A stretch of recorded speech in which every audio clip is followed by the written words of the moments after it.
Shalom Israel, Shalom, Shalom. Brother Naquam, watchman for Israel, coming back at you with these precepts and another cold cut, giving, of course, our honor and our glory to Yahweh, by Hashem Mashiach, Wamalak Bashai. Double honors to the elect elders of the house of David that's been in this truth for decades and decades, patiently waiting and laboring for the second coming of our Lord Yahweh Shai.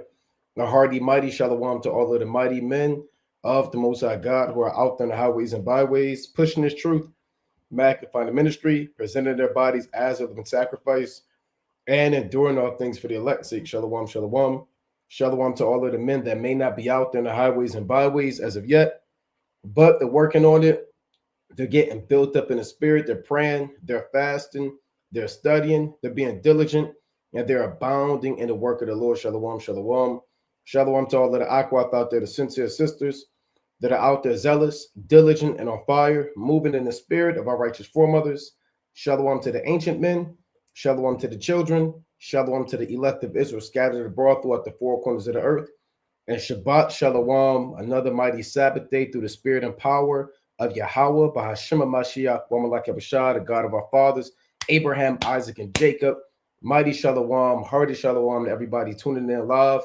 Brother Azariah, Shalom King, Vernon Brody, Nigel Blends, Cassia Servant 144K, Adasa Tapua, Pennington, Sherrod, Don Israel Tamid, Charloya, Dinah, HBK Imp, Shalom Williams, Elder Dario Wash, Yvette McKellar, and again, everybody else tuning in and that will tune in, Lord willing. Digital system, famine of the word, mark of the beast. We're going to dive right into it through the spirit and power of Yahweh Bashmel Rashad. So if you didn't know, right, if you're new to this truth, right, if you just came in yesterday, last week, if you didn't know, you're living in the end of the world, right? The prophecies are unfolding before your eyes day by day. Every day, Yahweh Bashmel Rashad is touching the earth, whether it's through an earthquake, whether the Most High is stirring up the nations, whether the Most High has nations stirring up internally through civil war, or externally fighting and clashing amongst each other physically, or they're cutting each other off in terms of trade and politics. You have these various natural disasters on the earth. You have signs in the sun. You have blood moons. There was a blood moon tonight. We was teaching that camp. It was live at camp, and it was a blood moon at night through the spirit and power of Yahweh Bashmel Shad. Was not on Esau's forecast, wasn't on his monthly prognosticators to-do list, right? Or to seek out, but the Most High does what he wants to do, right? So you're living in the end of the world, and one of the major prophecies of the end of the world is the famine of the word. Now we see that the world is being set up to stop this ministry from being made manifest on a very, very, very high level. So I want to kick it off with the book of Second Ezra, right? I want to kick it off with one of my favorite precepts, right? And I'll never get tired, Most High willing, of reading this precept, right? I want to kick it off with the book of, let me just set this up, Salakia. I want to kick it off with Second Ezra, right? The 9th chapter, and I want to read verse number 1, right? So bear with me. Let me get this, right? Salakia. Let's go to Second Ezra, chapter 9. Bear with me. Right, I want to read verse 1 through the spirit and power of Yahweh and his only begotten son, Yahweh Shai. Right, let's get this. So this is Second Ezra in the Apocrypha, chapter 9 and verse number 1. And it reads, he answered me then and said, measure thou the time diligently in itself. And when thou seest part of the signs past, which I have told thee before, then shalt thou understand that it is the very same time wherein the highest will begin to visit the world which he made. And we bring this precept out almost on a week-to-week basis, right? Constantly reminding our people to stay focused, to stay tapped in with the prophecies and measure the time diligently. See, the Heavenly Father does everything according to time and according to measure, right? Then not the Most High say in Job, let's go to Job chapter 14 and 5, that the Lord have set his bounds that he cannot pass, right? This is Job chapter 14 and verse number 5. Seeing his days are determined, The number of his months are with thee. Thou hast appointed his bounds that he cannot pass. So the days of the so-called white man, the Edomites, if you can understand, their rulership, their kingdom, their days have already been determined by the Most High God. How long they're going to rule, when they're going to come into power, what's going to take them out of power. Every day of the Edomites has been pre-set up by Yahweh Bashmiel Shah, down to the months. Even when you read the book of Revelation, the 9th chapter, the Most High has missiles prepared for an hour, a day, a month, a season, and a year, paraphrasing, to slay the third part of men. The Lord is very, very methodical, right? About how the Most High, it's like about how he sets things up and how he breaks things down. So his months are determined by the Most High. So when you're measuring the time, you are looking at prophecies and seeing how these prophecies relate one to another, how close they are in proximity one to another, right? And you're checking them off and you're seeing what prophecy is going to be next. And then you're looking at what's going on in the world from a geopolitical global standpoint, and you're lining it up with the Bible. And as you see events happen on the earth, you check them off, and then you look at the next event and say, we're this close to this prophecy based off of the nature and the behavior of men on the earth, right? So timelines of rulerships are determined by the Most High, and boundaries are determined by the Most High. It's not up for America to take over Western Europe, or for them to take over Russia, or to expand their boundary to take over Asia. Their boundaries they can't pass, and their timeline to rule they cannot pass. It's our job. See, the Most High did that. That's his role. Now it's up for us in the land of the living to measure the time diligently, to see how close we are to this man going down, right? I'm going to read 2 Ezra 9:2. Then shalt thou understand that it is the very same time when the highest will begin to visit the world which he made. Now, how does the Most High visit the world? Does he visit the world the same way that man visits his loved one that's in the hospital? Does the Most High visit the world the same way you visit your homeboy or a relative that's locked up behind bars? How does the Most High visit the world? It's going to tell you the next verse. Therefore, when there shall be seen earthquakes and uproars of the people in the world, then shalt thou well understand that the Most High spake of those things from the days that were before thee, even from the beginning. That's why I read in Job chapter 14, it says, seeing his days are determined, because the Most High knew how many days this society would have to rule on the earth. He knew how long the Egyptians would rule, and he cut them down right on time. He knew how long the Assyrians, the Babylonians, the Medes, the Persians, the Greeks, the Romans, every kingdom has been given a time to start and a time to end. And those days were determined by the Most High before we existed, even from the beginning. And you're going to notice that the prophecies, the prophets, Isaiah, Ezekiel, all of our fathers, they wrote of these things before we were born. And one of the major signs that you're going to see is earthquakes and uproars of the people in the world. Now, if you're watching diligently, you know that there was a massive earthquake. And I'm going to get to the point, but I got to touch on this, right? We got to touch on the works of the Most High. Does it not say, come and see the works of the Most High? He is terrible in his doing toward the children of men. So we have to acknowledge the works of Yahweh Ba'ashmi Shai and his judgments toward our adversaries. We'd be remiss before we get into the lesson not to clap our hands and praise Yahweh Ba'ashmi Shai for killing 2,000 plus heathen. Afghanistan earthquake death toll reaches 2,200 as race to reach survivors continues 4 days later, right? We pray that there are more people dead that are heathen above this 2,000. We hope it's 3,000, 4,000. We're just watching this number go up on a day-to-day basis. See, these are earthquakes. You had that earthquake in Turkey not too long ago that killed like 30 plus thousand. We got this earthquake that killed 2,000. And I believe they got about 3 earthquakes back to back to back. So what should you do? You should look at this and say, well, hold on, well, that's in the Bible. That means that we're in the end of the world. That means I have to repent and get my spirit right. It reads, the death toll from the devastating earthquake that hit eastern Afghanistan jumped to at least, hold on, pull this up. It's a lock here. Jumped to at least 2,205. It's like I'm trying to highlight this, but that's all right. All right. 4 days after the timber toppled homes as people slept. See, the Most High got them while they were asleep. Sleeping in their lust, sleeping in their idolatry, thinking about that stone in Mecca, and thinking about all of the little children that they do God knows what with, and all of the folly that's set in their hearts. The Most High got them and they sleep.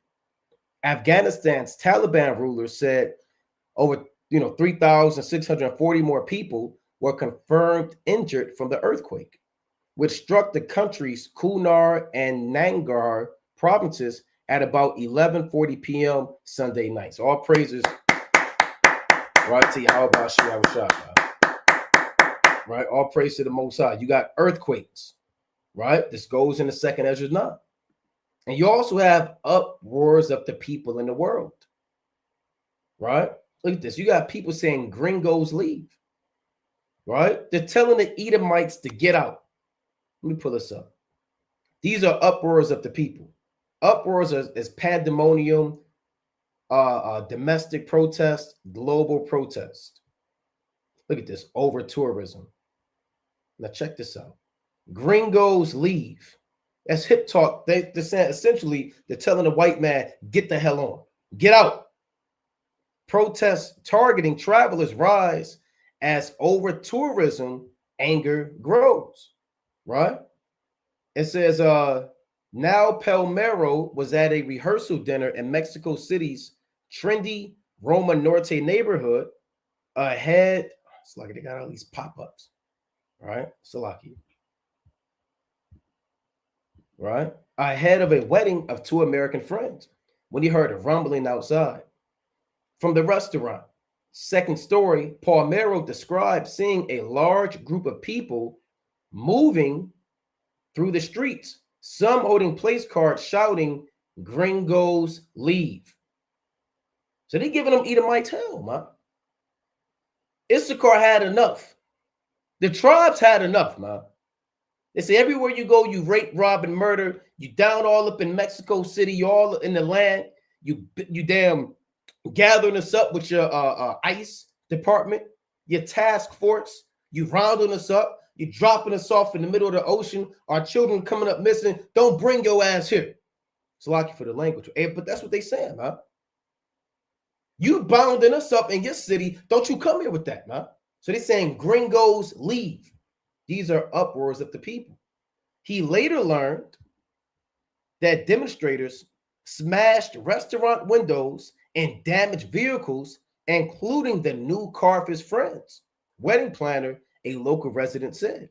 They wrecked her car, they smashed the window, they ripped off a mirror, they spray painted the side of it. It was really pretty nasty, he said. So, hey, this is happening all over. Right, you got the tribes, telling America get the hell out. Let me get this in Job, the 18th chapter. Right, I'm gonna get to the point, but I want to get this in Job real quick, man. Right, so these are uproars of the people. These are prophecies unfolding. I gotta bring out the works of the Most High that the Heavenly Father is doing in the earth. Right, we have to bring out what the Most High is doing in the earth. This is Job chapter 18 and verse number 18. He shall be driven from light into darkness and chased out of the world. Meaning there is a time that we're currently going through where the so-called white man is no longer accepted. And he is no longer being looked at as God and Jesus and the angels and all of his iconoclasm, all of his sorcery, all of his witchcraft. The nations are beginning to sober up. And they're beginning to understand that this man is the devil. Some of these nations have already known. And some nations have already been privy. Only people that really are oblivious are you Americans, man. These Americans in Babylon. They're the most ignorant, sedentary, out of shape, sheeple people on the earth. They're the only people that don't know that America is the great Satan. But now these nations, they're beginning to rise up. It tells you that in the book of Habakkuk, the 2nd chapter. Should they not rise up suddenly, that shall vex thee, and thou should be for booties unto them, because you have robbed the whole earth. So he shall be driven from light into darkness and chased out of the world. So you got that going on in Mexico, Texas, right? You got Europe. You got demonstrations and protests in Europe. You got farmers' protests in Brussels. You got tear gas being fired at thousands of protesters in Serbia. So you have massive protests all around the earth at the exact same time of earthquakes that are killing 20,000 or 2,000 plus people. And you had a massive blood moon tonight. And you got another blood moon coming up in a few days. September 7th. 85% of the world is going to witness a massive blood moon. These are prophecies. These are signs of the end of the world, right? So let's get this in Joel, the 2nd chapter. Joel chapter 2 and verse number 31.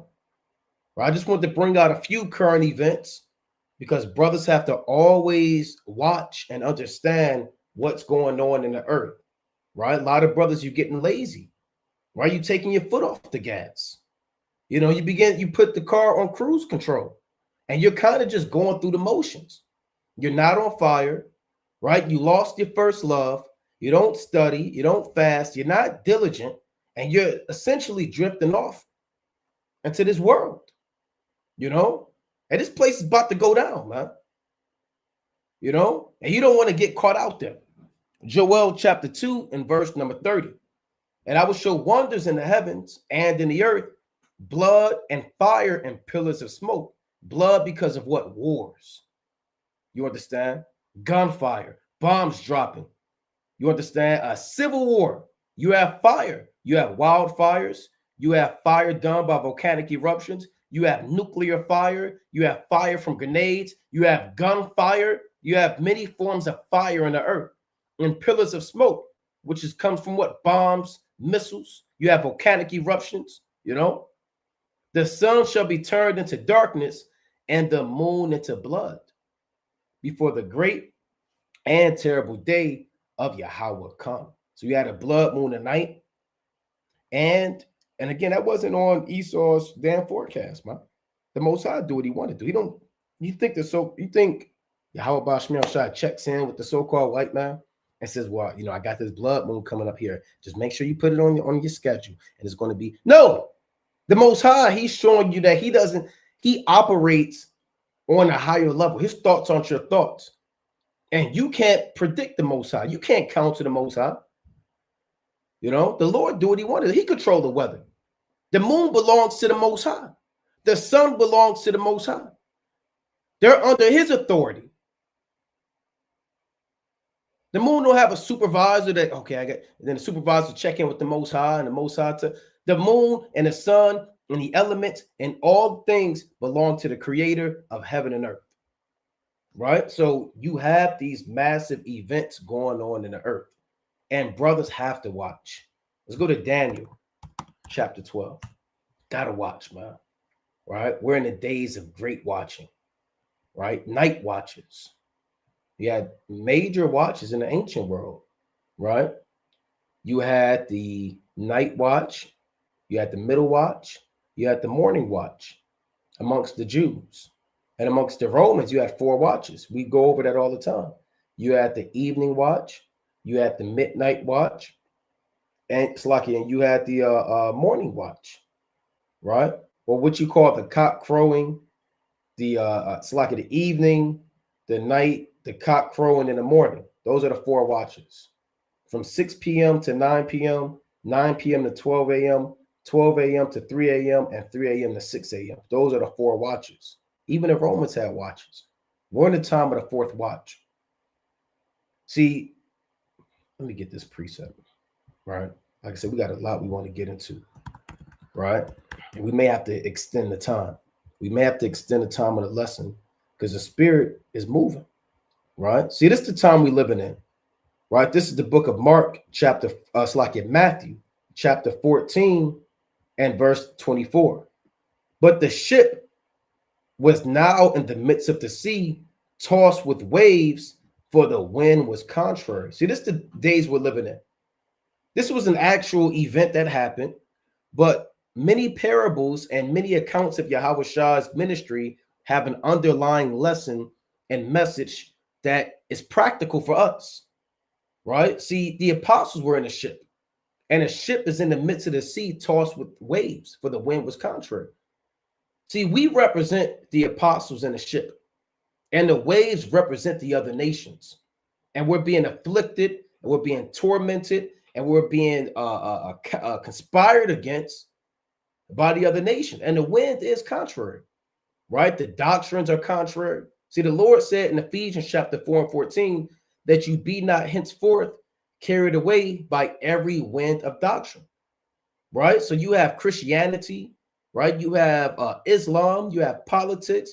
All of that is contrary, and it's causing our people to be in a state of confusion, right? And when did this happen? Verse 25. And in the fourth watch of the night, Yahweh Shai went unto them walking on the sea. So Yahweh Shai, he is in control. The fourth watch of the night, in the peak of darkness, right before the sun comes up, Yahweh Shai is and he's in control. Doesn't matter what Russia wants to do. It doesn't matter what policies America wants to implement. It doesn't matter what China thinks they're going to do. Whatever global system they want to do, it doesn't matter. Yahweh Shai walks on the sea. See, the nations, they're likened unto seas. They're likened unto bodies of water. And in the peak of darkness, who's in control? Yahweh Shai. Right? Let me get one quick precept showing that the nations are likened unto seas. Right? I don't want to not get a precept, right? Let's go to Isaiah 17, right? This is Isaiah chapter 17 and verse 12. Woe to the multitude of many people, which make a noise like the noise of the seas, and to the rushing of nations that make a rushing like the rushing of mighty waters. Right, because the nations have a proud, uncontrollable, tumultuous spirit. That's what they're likened unto water. It's not for vanity. It's because the characteristic of the waters, they're always in motion. They're always uncontrollable, right? They crash down, they calm down. They're called proud. The Lord likens the waters unto the proud waves. And they rush. And they're unpredictable at times. They're unstable, you know? So the nations are likened unto waters. Isaiah 17 and 13. The nations shall rush like the rushing of many waters, but the Most High shall rebuke them, and they shall flee far off, and shall be chased as the chaff of the mountains before the wind, and like a rolling thing before the whirlwind. Now here's the point. Meaning they're going to come with their military. We're going to get that in the lesson. They're going to come door to door. They're going to come take Bibles, shut down social media, right? Attack the men of the Lord, but the Most High is going to rebuke them. Verse 14. And behold, at evening tide trouble, and before the morning he is not. This is the portion of them that spoil us, and a lot of them that rob us. So Isaiah 17 and 14 links directly up with Matthew 14 and 25. Yahweh Shai was walking on a sea in the fourth watch of the night. Isaiah 17 and 14 says, and behold, at evening tide trouble, meaning in that watch, in that fourth watch, we're going to go through trouble. And before the morning, he is not. So the Lord is going to destroy him in the night watches. And when the morning is here, that's when we receive brightness and glory and honor. So right after this fourth watch in Matthew 14, the sun came up.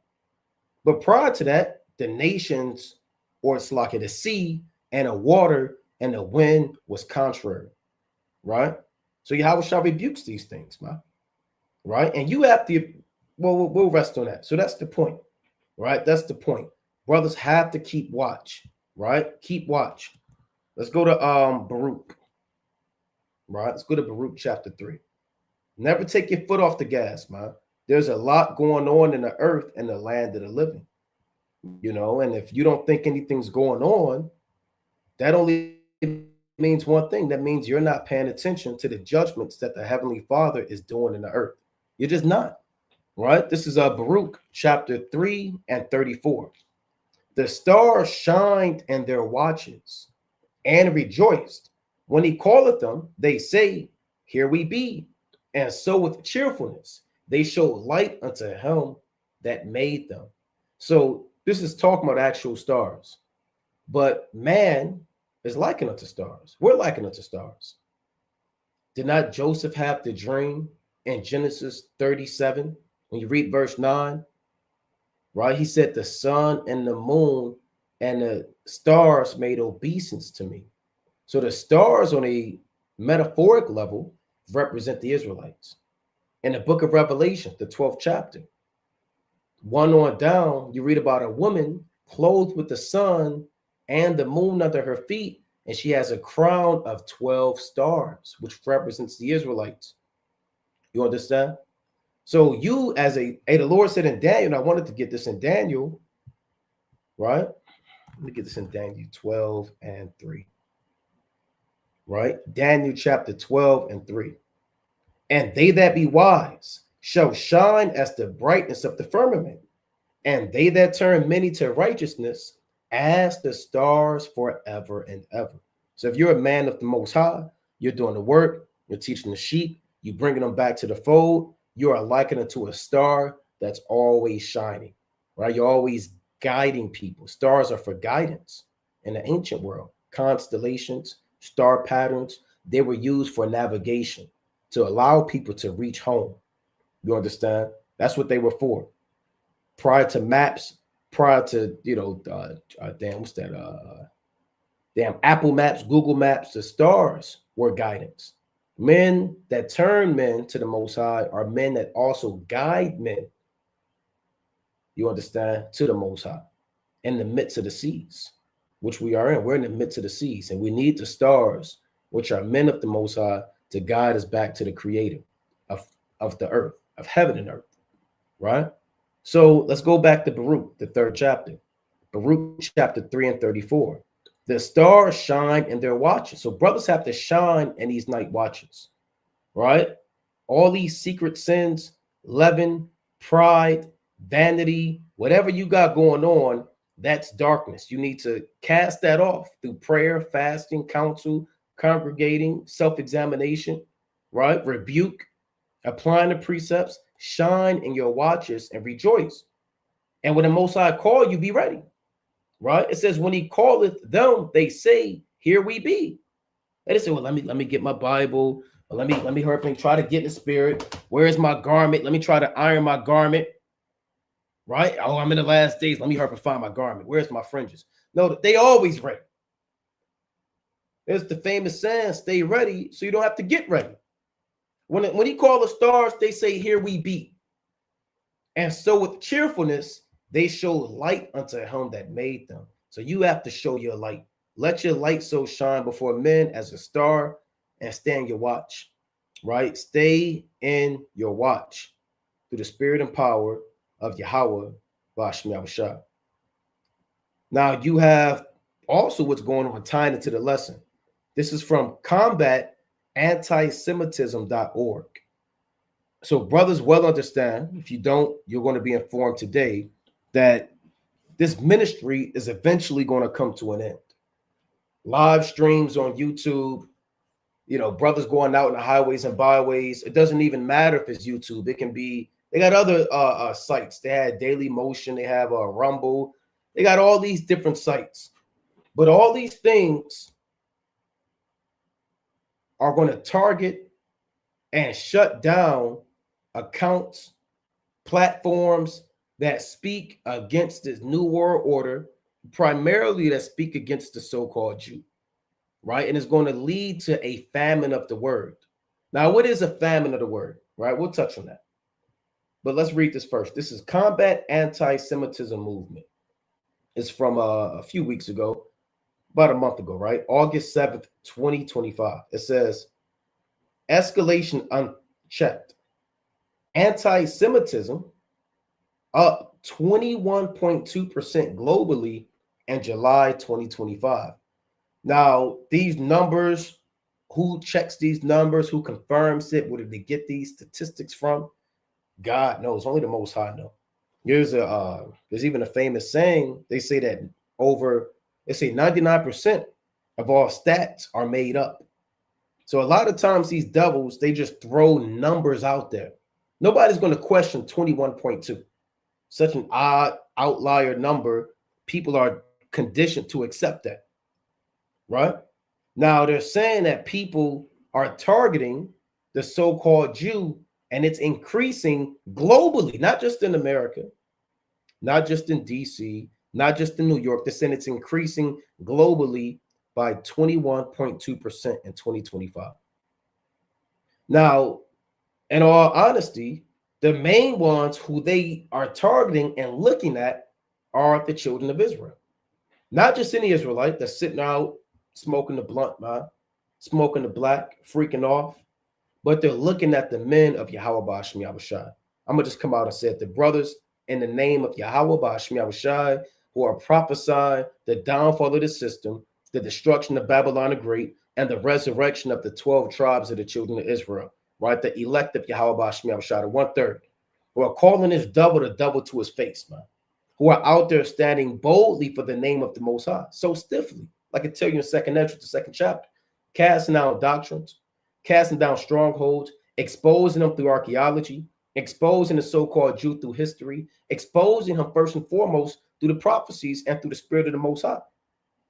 So all of this is a facade so they can build a report to stop the men of the Most High from doing what we do best, which is prophesying the end of the world.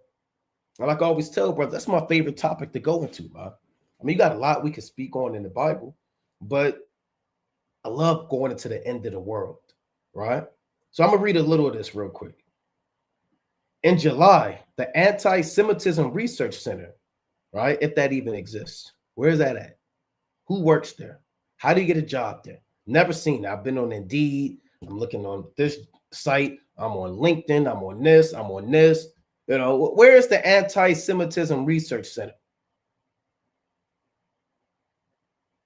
Right? Anyways, and the Anti-Semitism Research Center, ARC, by CAM monitored 554 anti-Semitic incidents worldwide. See that?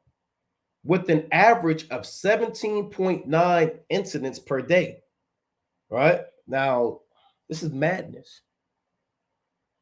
And we know why this is madness. How do you have 17.9 incidents? What's a half of an incident? How do you not have a whole number? Right? Anyways, here it is, the so-called Jew is invading Gaza as we speak, bombing children. And they might flag this video, right? Molesting babies, harvesting their organs, taking their blood, doing all types of madness, destroying schools, popping their men in prisons. And those people are Shemites. Those are Arabs, man. They come from Shem too. So how are you saying that you're experiencing 18 incidents per day, but every day you're murdering thousands of other Semites? So this society is a hypocrite, man. A hypocritical kingdom.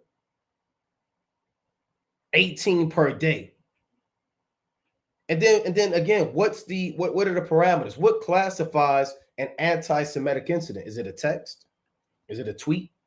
Is it a Facebook post? Is it a physical assault? Right? What classifies an anti-Semitic incident? Because leave it up to them. This would be an anti-Semitic incident, man. Prophesied against you so-called Jews, man. 18 per day. How do you even calculate that? Right? Anyways, compared with July of 2024, the number reflects a 21.2% increase. 457 incidents in July 2024 versus 554 in July 2025. And I'll say this too. Hey, look, man, Hey, it could be true because the world is fed up with you, man. You know, everybody, even the average American, the average Joe, they're against what the so-called Jew is doing. They're pro-Palestinian. The average American. And you even got Edomites getting on you so-called Jews, man.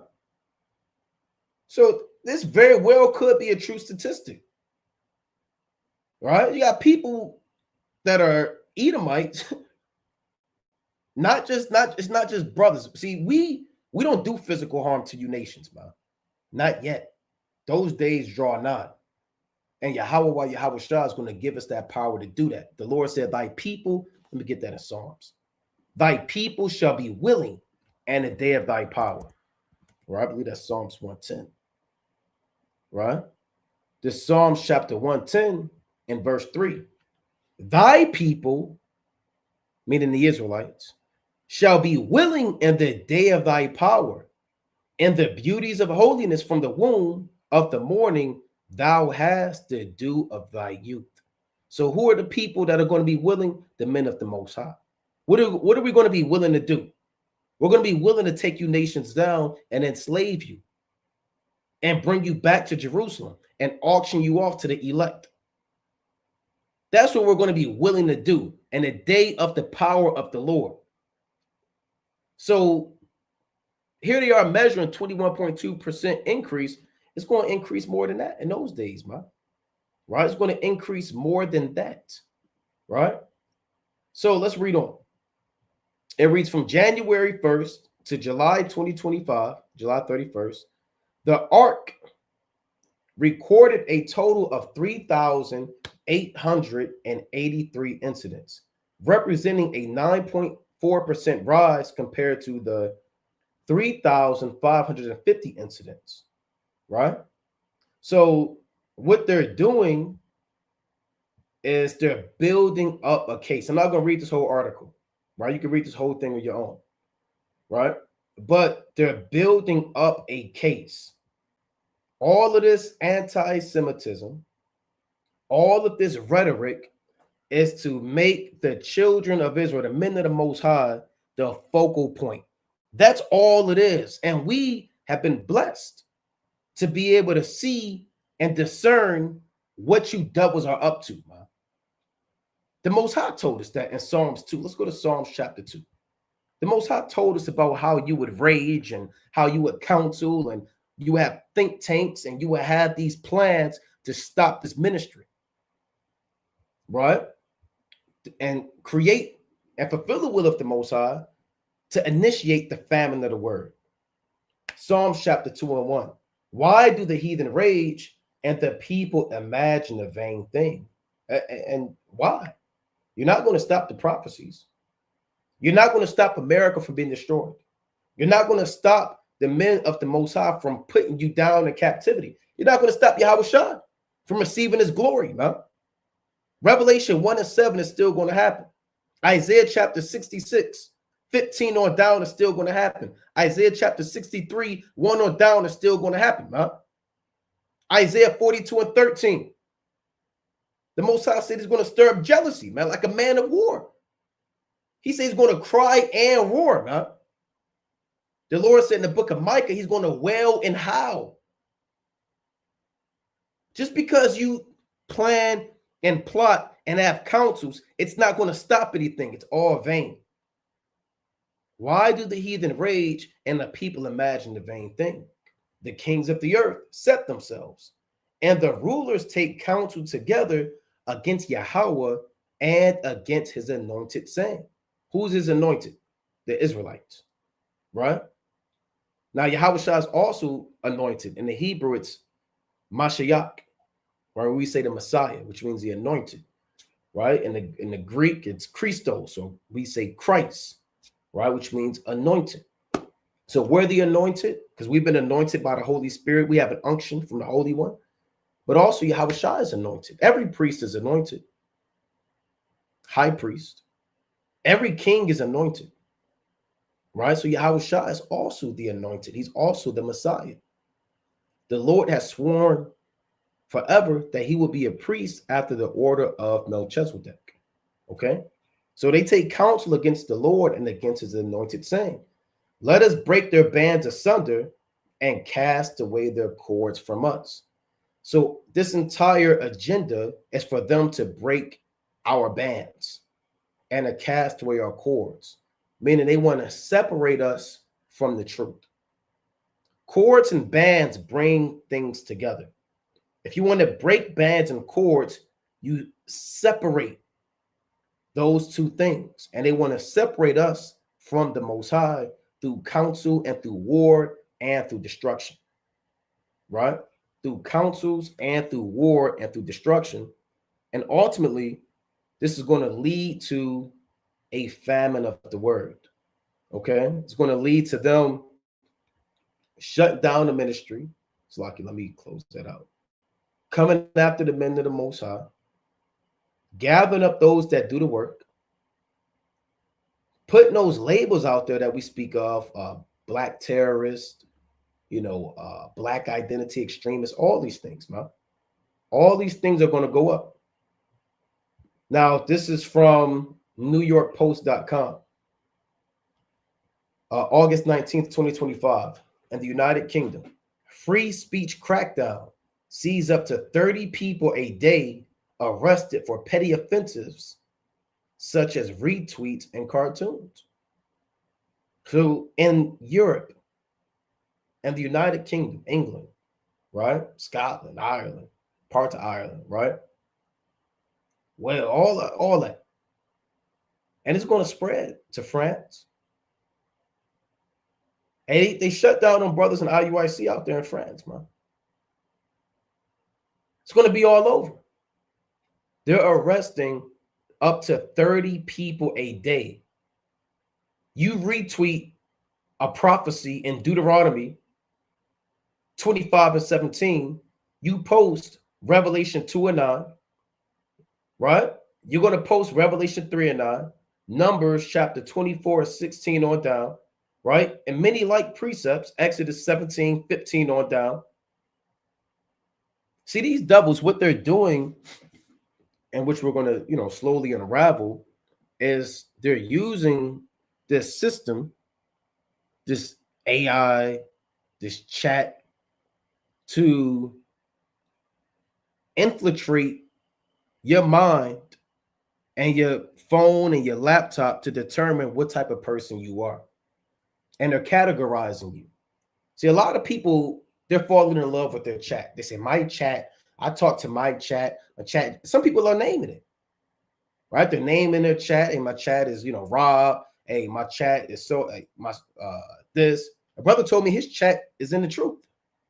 He said his chat GPT is in the truth. Brother, these are snares and traps. They're looking at what you're posting, what you're asking. They're studying it and they're reporting it back. And we're going to prove all that. Now, this is in the UK. Remember, one thing about these globalist elite agendas is they're very methodical. They do a lot of testing. People that are into experiments, people that are into creating chaos, they like to have they call it a sandbox.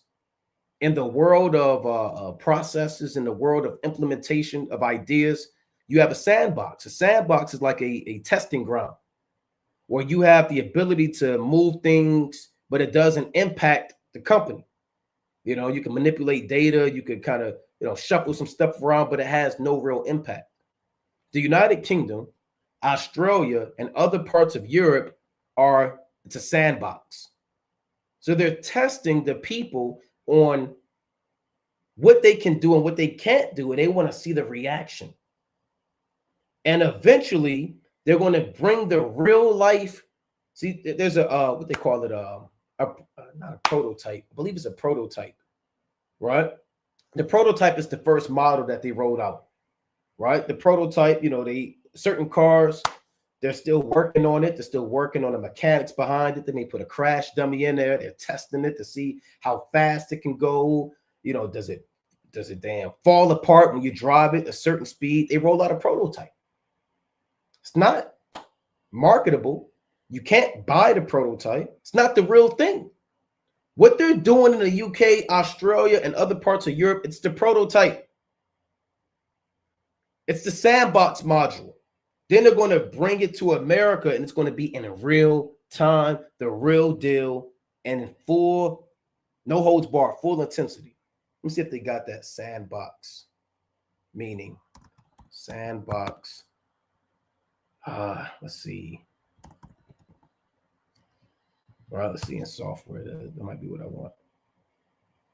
See this? Okay, in software, a sandbox is a secure, isolated environment that allows users or processes to run and test code or applications without risking harm to the main system or network. It acts like a controlled play area or a sandbox for children, you know, where new or potentially unsafe software can be run, monitored, and debugged in a simulated environment without affecting the live system. So they're doing that, but they do that through their globalist elite agendas, right? They crack down on certain laws. They implement certain legislation, and they want to do a sandbox module, right, to see how the people are going to respond. Now imagine that's in America, man, and it's coming. It's coming. You're not going to be able to make a video. You're not going to be able to go live. You're not going to be able to go on Facebook and make a post about the truth. That's temporary, right? Let me get this in 2nd Ezra, chapter 5. Let's go to 2nd Ezra. Actually, first, let's go to Amos 8, right? Let's go to Amos chapter 8. It's in the UK. You can say, well, it's not in America.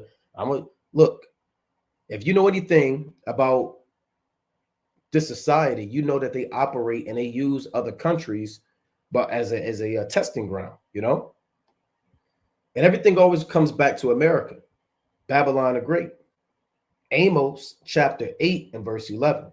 Behold, the days come, saith Yahweh, Ba'ashem Yahushai, that I will send a famine in the land, not a famine of bread, nor a thirst for water, but of hearing the words of the Lord.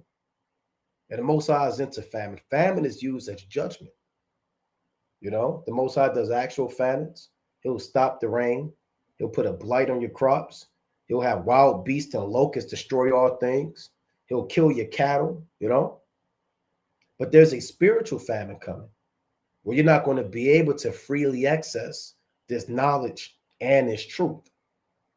The Most High is going to remove the men of the Most High from the highways and byways.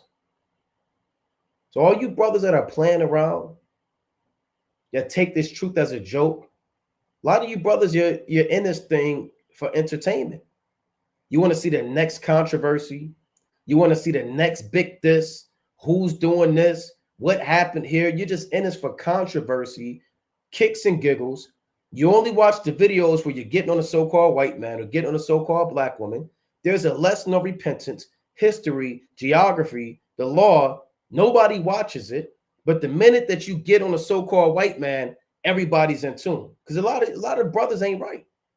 Now, if the shoe fits, then you're wearing it. And a lot of people are going to regret how they used their time. And they're going to try to go back and get this word. It's going to be too late. The prophecies speak on that. Let me go to 2nd Chronicles, chapter 36. So you brothers, stop playing, man. This truth is not a game. Stop getting caught up in vanity and get your reading in. A lot of brothers don't even read. They just watch the videos. Read. You've been in this truth 3 years. You haven't read the whole Bible yet. Hell, brother, I still got to get. I got to get with Judges, and then I got to. Brother, you haven't read Judges, brother. Yeah, I was just been. I was watching this, and trying to. Your mind ain't right. Your mind ain't right. 2nd Chronicles, chapter 36 and 15. And the Lord God of their fathers sent to them by his messengers rising up at times and sending, because he had compassion on his people and on his dwelling place. So the only Slakia, the only reason men are out there doing the work is because the Most High has compassion on his people. The men out there doing the work, they already know how to receive salvation.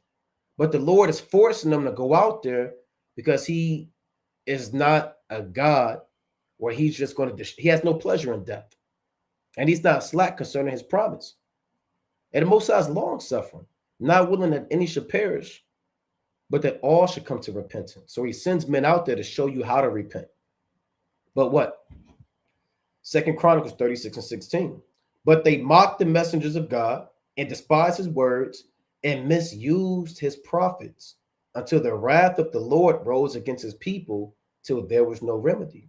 And a lot of brothers misuse the men of the Most High. A lot of brothers misuse the men of the Lord, and they use it for folly, for vanity, for lust, to be entertained, right? Just to be entertained. Here it is, the famine of the word draws nigh. And you still got brothers that are in this truth solely for entertainment purposes. This is the book of Ezekiel, chapter 33 and verse number 30, right? Ezekiel 33 and 30. Also, thou son of man, the children of thy people still are talking against thee by the walls and in the doors of the houses, and speak one to another, every one to his brother, saying, come, I pray you, and hear what is the word that cometh from the Lord. So even in the days of Ezekiel, he was going through the same thing. People still murmuring, you heard what happened with this brother? I wonder what happened with Ezekiel. I heard that Ezekiel had to do this, and you heard what happened here. Come on, let's go see what's going on. Let's check out the live. Let's see if he's going to talk about this person. What's the drama? What's the tea? Come on, let's see. Let's see what's the word of the Lord. That's misusing the prophets, man. The men of the Most High. Right? Ezekiel 33 and 31.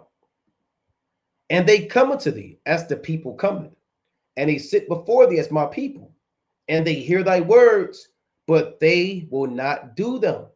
For with their mouth they show much love, but their heart goeth after their covetousness. Right? Come on, yeah, bring it out. Oh, praise to the Most High. Yeah, that's right.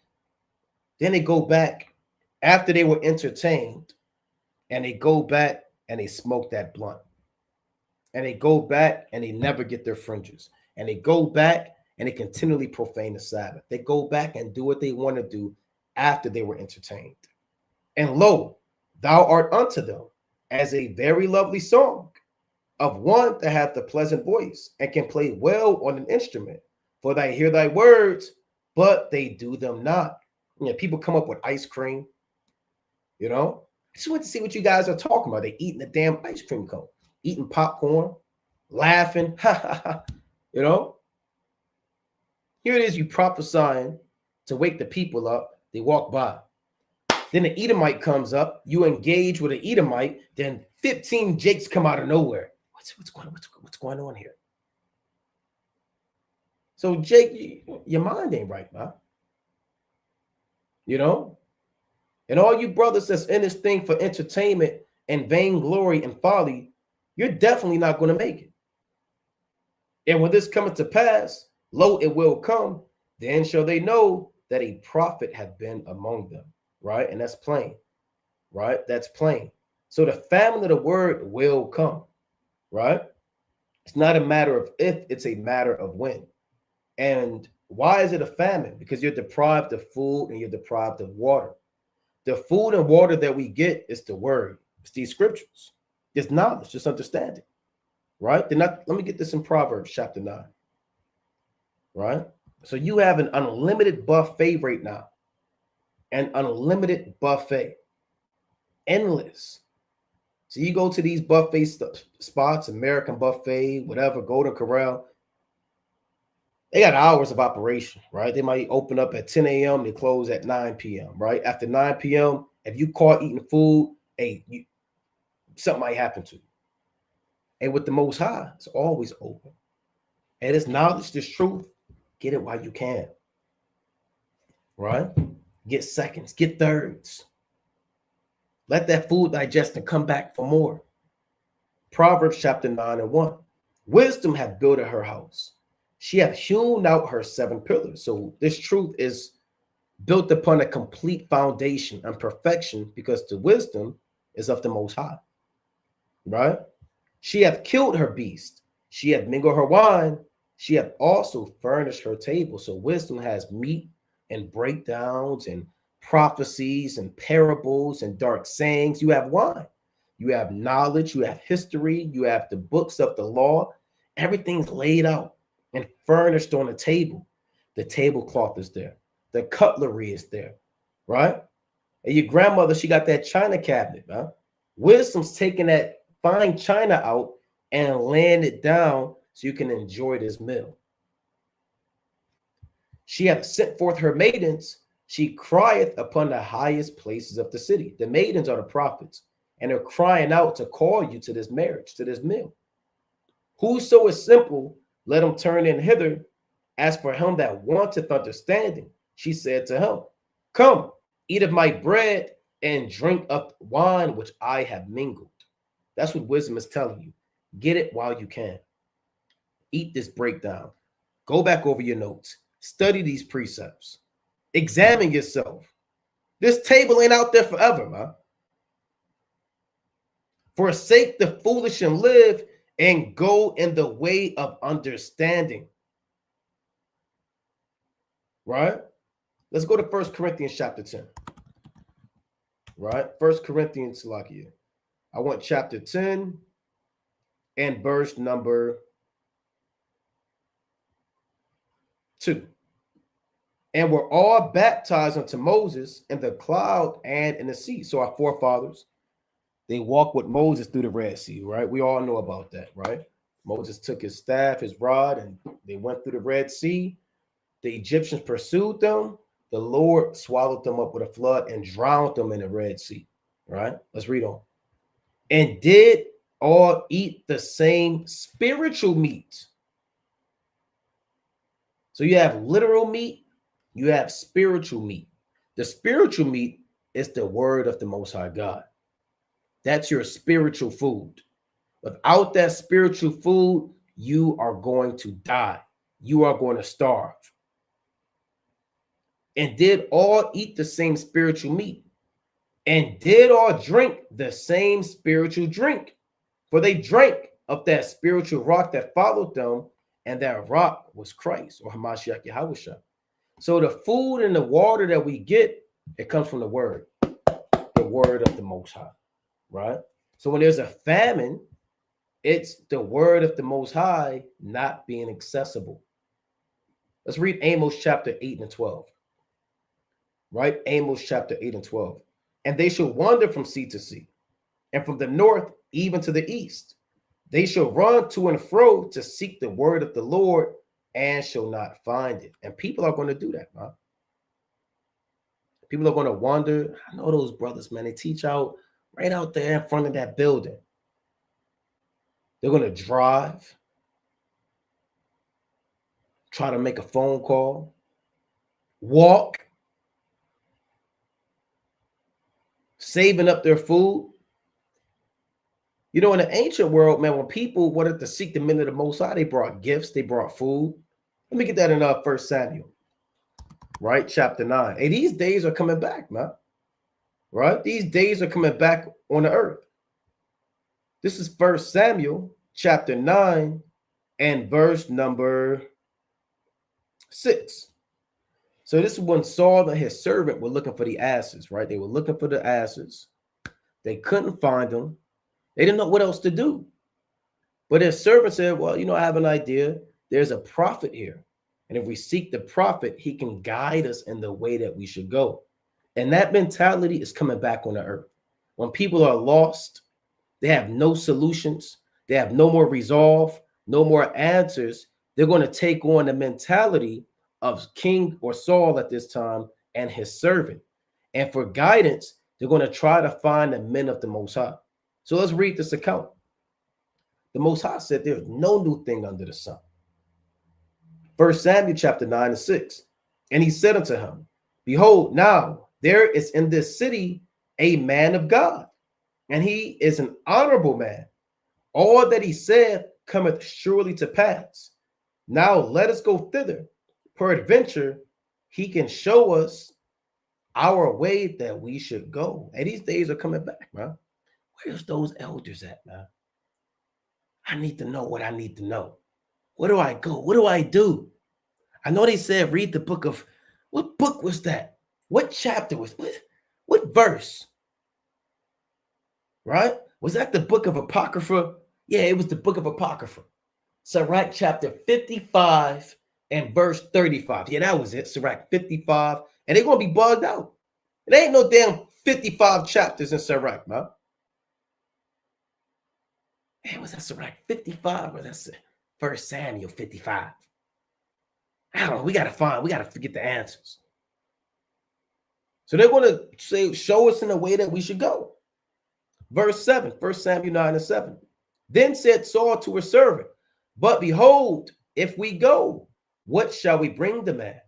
For the bread is spent in our vessels, and there is not a present to bring to the man of God. What have we? And that's the mentality coming back. It's going to be turned to a service. Like, man, we don't want to show up empty-handed.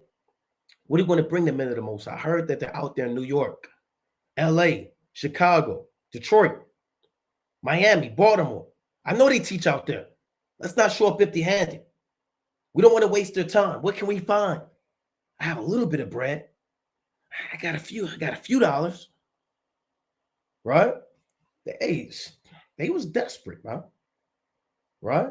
And the servant answered Saul again and said, behold, I have here at hand the fourth part of a shekel of silver.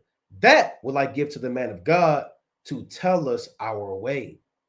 Before time in Israel, when a man went to inquire of the Most High, thus he spake, come and let us go to the seer, for he that is now called a prophet before time, it's like it was before time called a seer.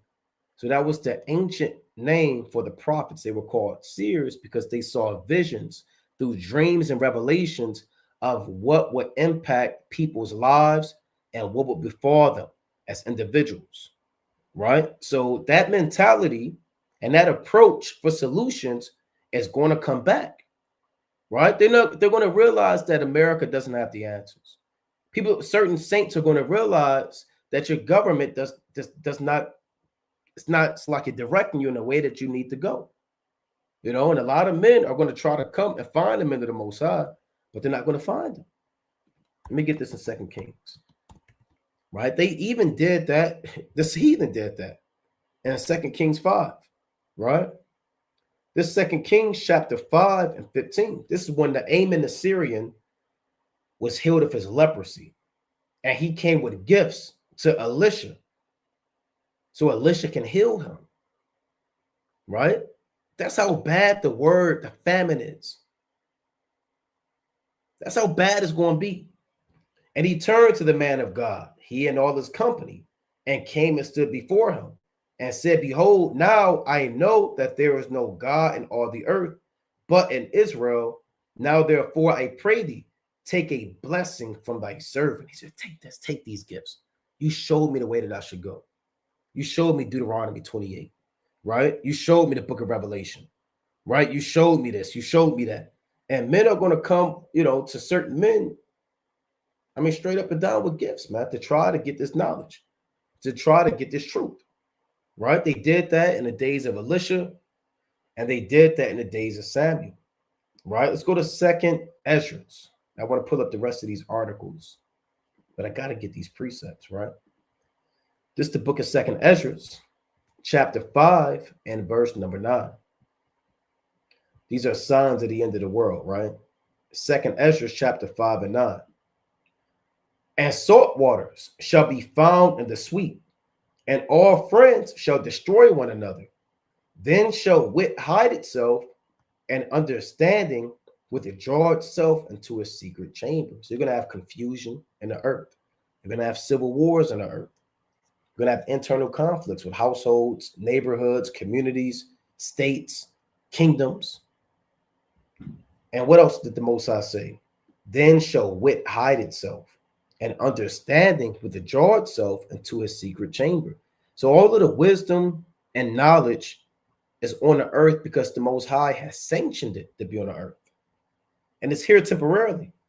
Once wisdom has done its job to seal the elect, the Most High is going to pull wisdom back to the third heaven. And if you don't know that you're an Israelite at that time, you'll never know. You'll never know. This truth, this ain't forever. The Most High is going to pull all that knowledge back to him. Verse 10, and shall be sought of many, and yet not be found. Then shall unrighteousness and incontinency be multiplied upon earth. And I would hate to be in that case, man. Just abusing the liberty of the Most High. Not even reading, not applying the precepts, not keeping the word in your heart. Then you got to try to find the truth. What's the answers? What's the knowledge? The Lord said you ain't going to find it. Verse number 11. One land also shall ask another, and say, it's righteousness that maketh the man righteous going through thee, and it shall answer no. So cities are going to be looking for the men of the Most High. Right? Where's those righteous men at? Did they pass through Chicago? Have you seen those brothers? They got those stuff on the bottom of their shirt. They might have that thing on the top of their head. And they got a red book. Have you seen one of those guys with a red book? Maybe he has a staff and a beard. I haven't seen no guy like that. Then they're going to travel to the next land. Well, have you seen these guys with that book and that, they don't eat unclean foods, and they might be by themselves? Have you seen them? And they're going to say no. So you're going to have lands looking for the men of the Most High. When it says it's righteousness that maketh the man righteous going through thee, righteousness is only displayed by the men of the Most High, the daughters of Zion. Because you're going to see that light. They're going to ask, have you seen that light? And they're going to say no, man. So this family of the word is real. And it is biblical, man. It's very biblical. Let's go to 2 Kings 4. Then I want to go to the next article. Right? Let's go to 2 Kings chapter 4 and verse number 20. Right? You want to be on a good side. See, now is the day to repent, to study, to pray that the Most High keep these precepts in your memory so you can fight these demons off. So you can fight off these spirits. So you can build up your faith. These are the days of building up your faith. Increasing in the fear of the Most High. The Lord said in Isaiah 33:6 that wisdom and knowledge shall be the stability of thy times. So what's going to keep you stable? What's going to keep you level-headed? The word. Even beasts teach you to stock up on food before the wintertime. You got a lot of animals that hibernate. Grizzly bears, they hibernate. Black bears, if I'm not mistaken, they hibernate. And before the dark wintertime comes, they store up food. They eat and they store up food in their dwelling place so they can survive that harsh winter. Speak to the beast and the earth, and it shall teach thee. Ask the beast, speak to the earth. Observe the behavioral patterns of how even these beasts can discern that harsh times are coming, and they preserve their lives and the lives of their cubs and the lives of their entire animal kingdom. They have enough sense to do that. But man's mind doesn't go as far to preserve their lives for the harsh times that come. The ants do the same thing. 2 Kings chapter 4 and verse number 20. And when he had taken him and brought him to his mother, he sat on her knees till noon and then died. So you have this great woman, her son died, right? Verse number 21. And she went up and laid him on the bed of the man of God and shut the door upon him and went out. And she called unto her husband and said, send me, I pray thee, one of the young men and one of the asses, that I may run to the man of God and come again. So when her son died, she needed help. She said, I have to front to the man of the Most High. Because there was a famine of the word. Most of Elisha's ministry was in the northern kingdom. There was a lot of apostasy, idolatry, and rebellion going on. So the light was very dim. So she in her mind, she said, I got to run to the man of the Most High. Verse 23, 2 Kings 4:23. And he said, wherefore wilt thou go to him today? It is neither new moon nor Sabbath. And she said, it shall be well. Then she saddled an ass and said to her servant, drive and go forward, slack not thy riding for me, except I bid thee. So she was moving in haste, man. She was rushing to find the word of God, to know how she could deal with her son. Can she be healed? Can she be protected? You don't want to wait last minute, because nothing's promised to you. Everybody's going to be judged according to their works.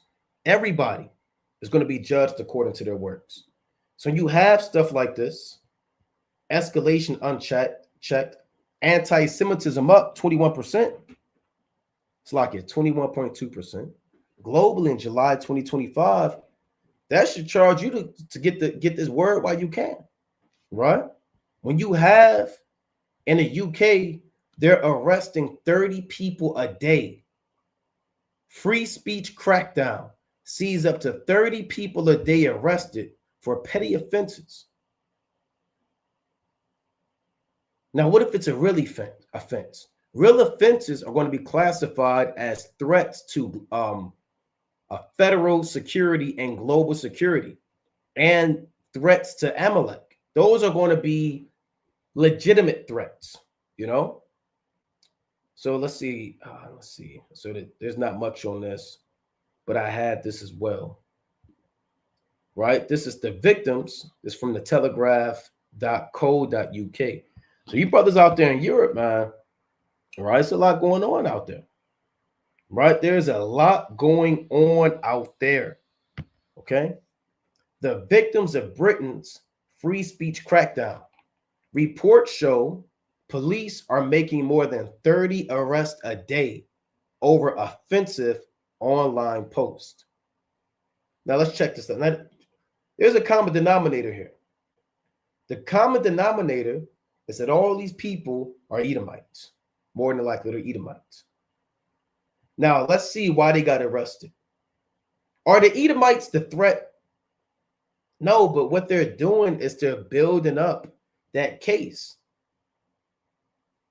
And as Amalek, these so-called Jews continually wage war and build up this system where they want to beat the Israelites, have this greater Israel agenda, and you can't speak against them, and they're going to start cracking down at us that do this work. So let's see, right? Look at all these damn Edomites. She was arrested and questioned on suspicion of stirring up racial hatred. Now they're going to have our faces. These Edomites are just testing dummies. They're just, they're just in the way, if you will. Just a prototype. Our faces and our names are going to be on here. They said she was stirring up racial hatred. 99.9% of our videos, they'll classify that as stirring up racial hatred. Reading Deuteronomy 7:6, Deuteronomy 14:2, Deuteronomy 26:19, 2 Samuel chapter 7:23, many other precepts that the Most High, not us, Yahweh Ba'ashmiel Shai, where he exalts us over the other nations, they'll say, oh no, you're stirring up racial hatred. Look at this. Lucy Connolly. She was jailed for stirring up racial hatred. Rose Doctory, arrested for holding anti-abortion sign. These draconian laws, they cracking down on free speech. Julian, detained over a post warning of rising anti-Semitism. They detained this guy, man. I'm gonna tell you something. They're not playing no damn games in the UK. You make a post, you're gonna get it. You're gonna get one of these. They might pull up at your job. There he is. And you got the receptionist kind of talking, right? You walk past, they point to you. They start running after you. You run, you duck a corner, they duck a corner, you know? Where is he? Come to the office, come to HR. And you come to HR, it's 5 federal agents there, man. With that chain and that they damn badge hanging down. Yeah, that's him right there. Put your hands up. We want to bring you in for questioning. You got your hands up. We're gonna run up here. You're gonna put you like this, and everybody at your job, they're talking about you. What happened? And these workplaces, man, it's full of damn drama. Word is gonna get out. You're not going back to that job. You're fired.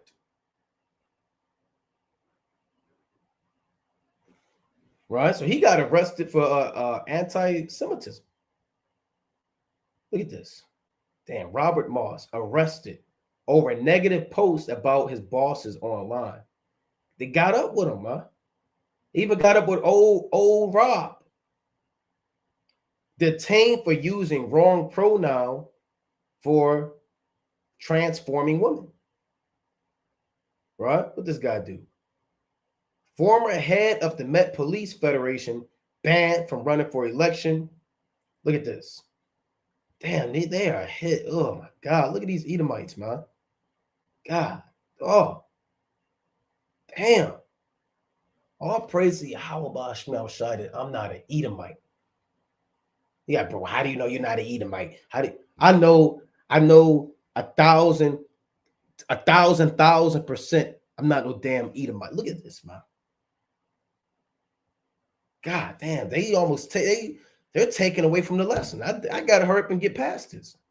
God, detained for messages shared in parents' WhatsApp chat. Damn, they WhatsApp.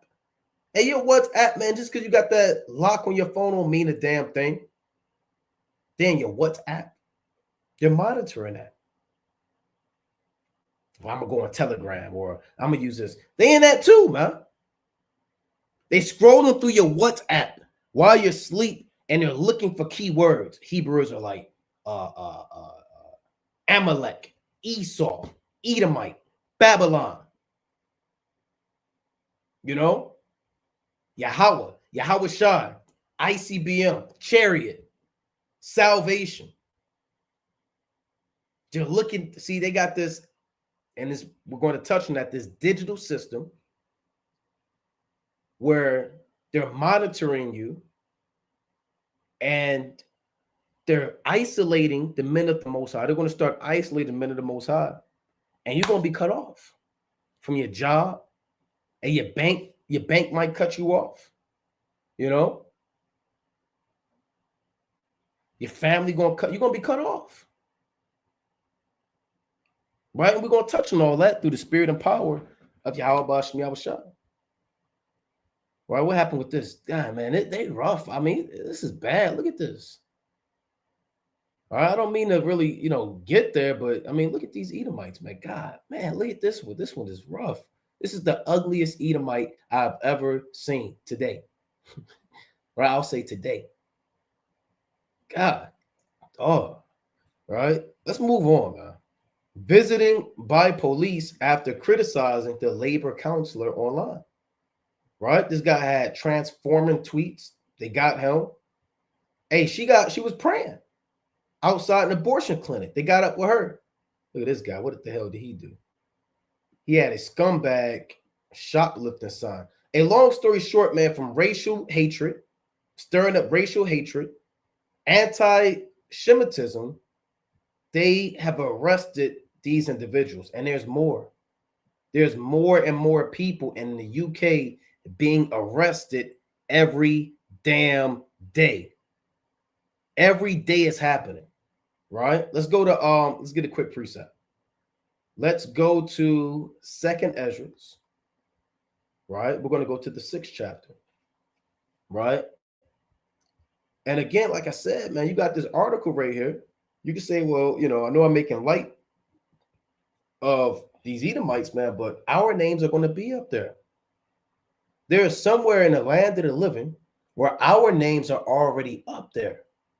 What your government name is, what you search on AI, your chat GPT, all that. Your post, your YouTube, your digital ID, right? And they're monitoring that. And a lot of these we're going to touch on, they were laying that information to law enforcement. They were laying that information to the military, and they were laying that information to this system, if you will, in layman's terms. So this whole thing is connected to target the men of the Most High. Now, I want to get 2nd Ezra chapter 6 and 24. Let's get a quick precept. 2nd Ezra chapter 6 and 24. At that time, shall friends fight one against another like enemies, and the earth shall stand in fear with those that dwell therein. The springs of the fountains shall stand still, and in 3 hours they shall not run. Right? So again, the friends fighting one against another like enemies, that's civil war. Those are nations turning against nations, like the West turning against America. Right? And then the Lord said, the earth shall stand in fear with those that dwell therein, because of war, because of famine, because people are going to lose control of their lives and be subject to the unknown. And these people in the land of the living, they're so used to controlling what they eat, controlling when they can buy, controlling where they can travel. And all those things are going to be taken away from them. Their sense of security and peace is also going to be taken away as this economy hits rock bottom. And as these missiles begin to launch from one end of the earth to the other. That's what's going to cause the earth to stand in fear with those that dwell therein. Now, the Most High also said that the springs of the fountains shall stand still. What are the springs of the fountains? This truth, the living water. Right, let's get a precept on that. Right, let's go to Psalms 85 and 11. The springs of the fountains shall stand still. That's this word being shut off. Right, the same way you turn a water faucet off. Psalms chapter 85 and verse 11. Truth shall spring out of the earth, and righteousness shall look down from heaven. So when the Most High said that the springs of the fountains are going to stand still, that's the truth springing out of the earth, like a geyser that's constantly flowing out the earth. The Most High is going to have that be sealed off. Back to the point of accessing the word, that's going to be cut off, right? That's going to be cut off. Let's go to Song of Solomon, the 4th chapter. This is Song of Solomon, chapter 4 and verse number 12. A garden enclosed is my sister, my spouse, a spring shut up, a fountain sealed. So breaking this down on the lesson, wisdom. The Most High shuts up wisdom. He seals it up. Not everybody's going to be able to access that wisdom, right? Not everybody's going to be able to understand that they're Israelites, understand that this is Babylon the Great, know who Amalek is, and many other knowledge, any other forms of knowledge. They're going to be deprived of that. Okay? So again, you got people getting arrested. And this is from the American Jewish Committee. Translate hate. And again, I'm not going to read this whole thing, right? But they actually have a hate glossary. These doubles are so bugged out, right? So at their damn wits' end, they have actually came together and put a glossary, right? A list of words that they're going to look at. These are words they're going to look at through your WhatsApp. Words they're going to look at through your social media.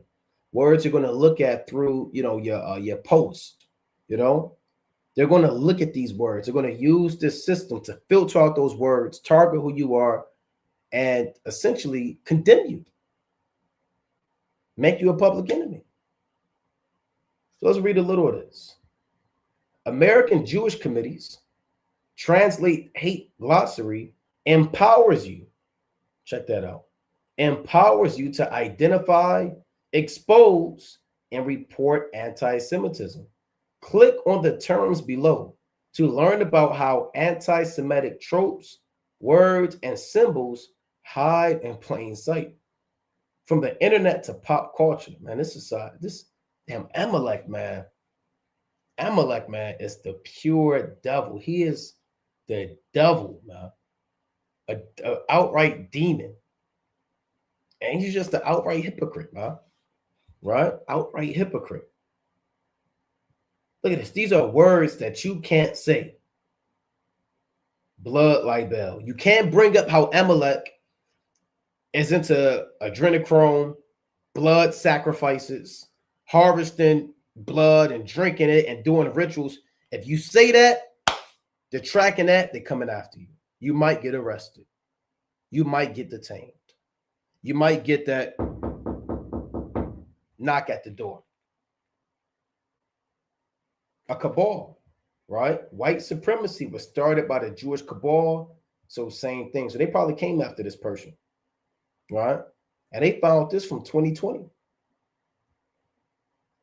Clannish, right? Look at this.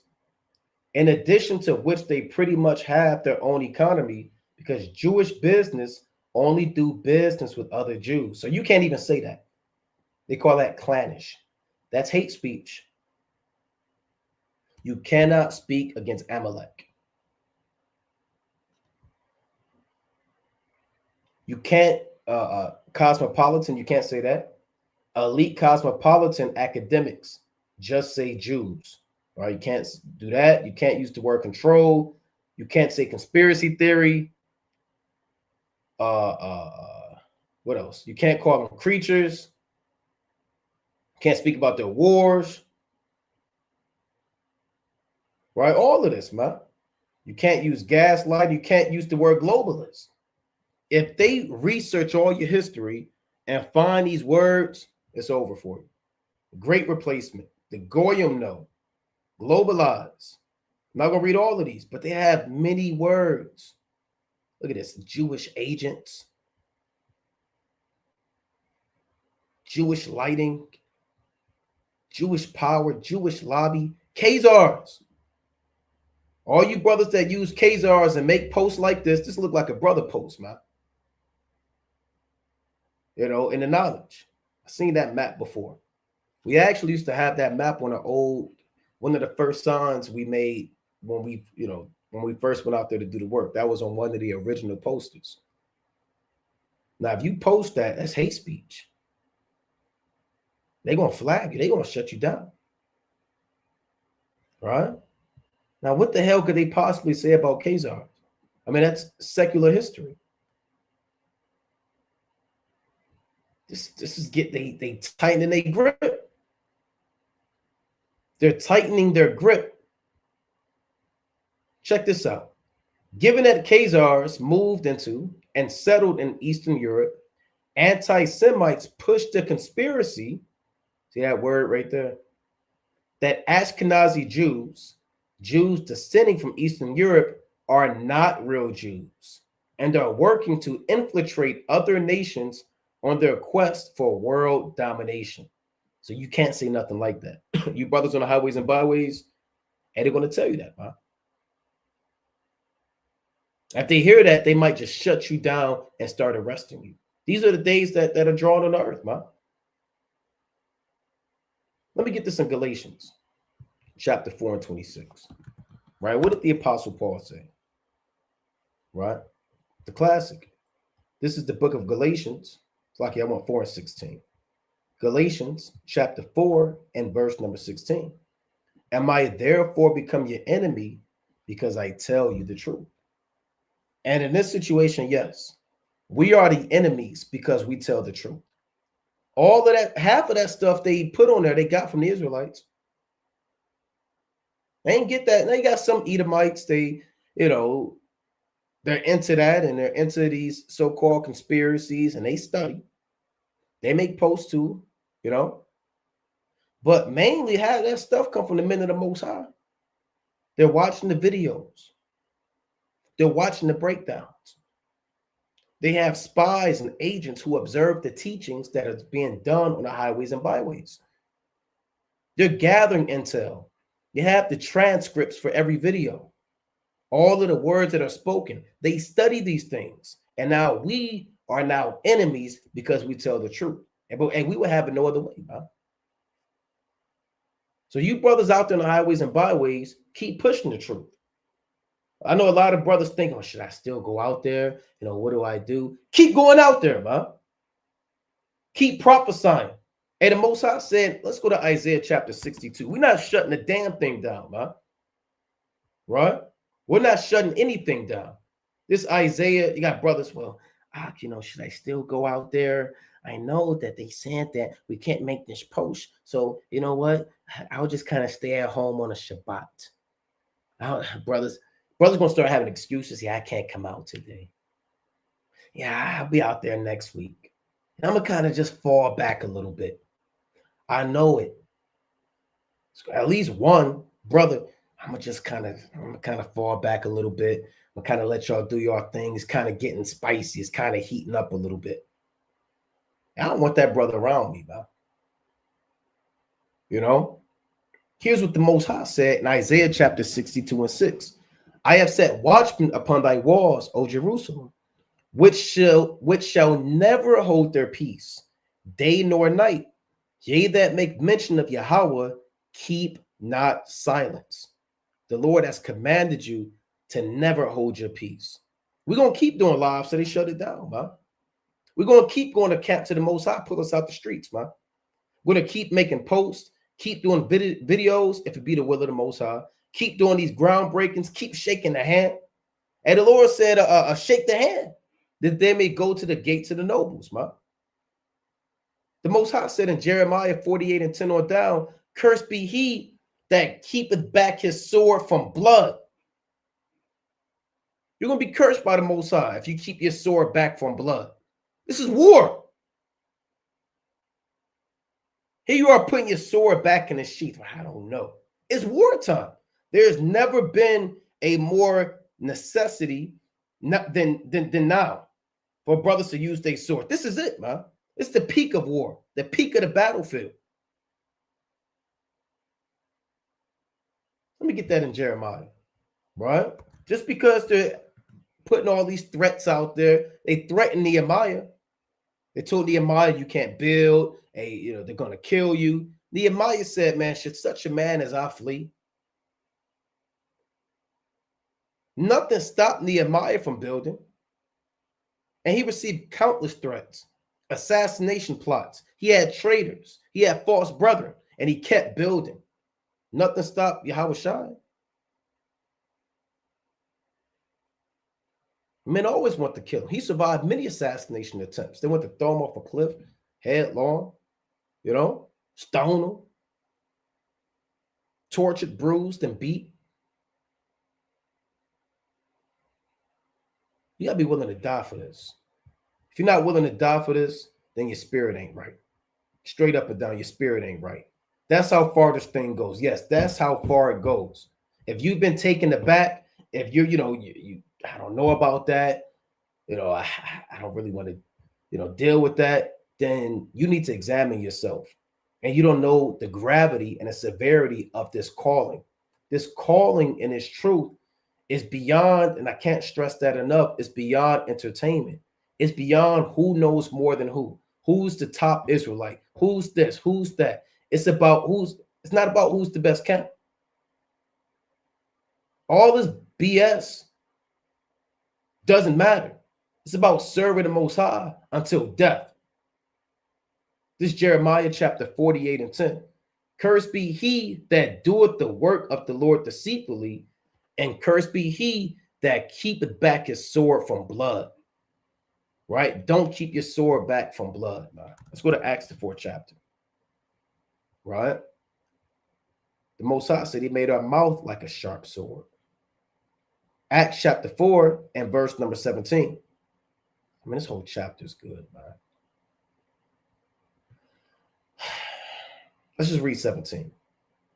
All right, we'll start at 16. We'll start at 14. Acts 4 and 14. And beholding the man which was healed, standing with them, they could say nothing against it. So the wicked Pharisees, scribes, elders, they saw Peter and John heal this man. And it was nothing, it was undeniable. They saw that this man was healed and they can't say nothing against it.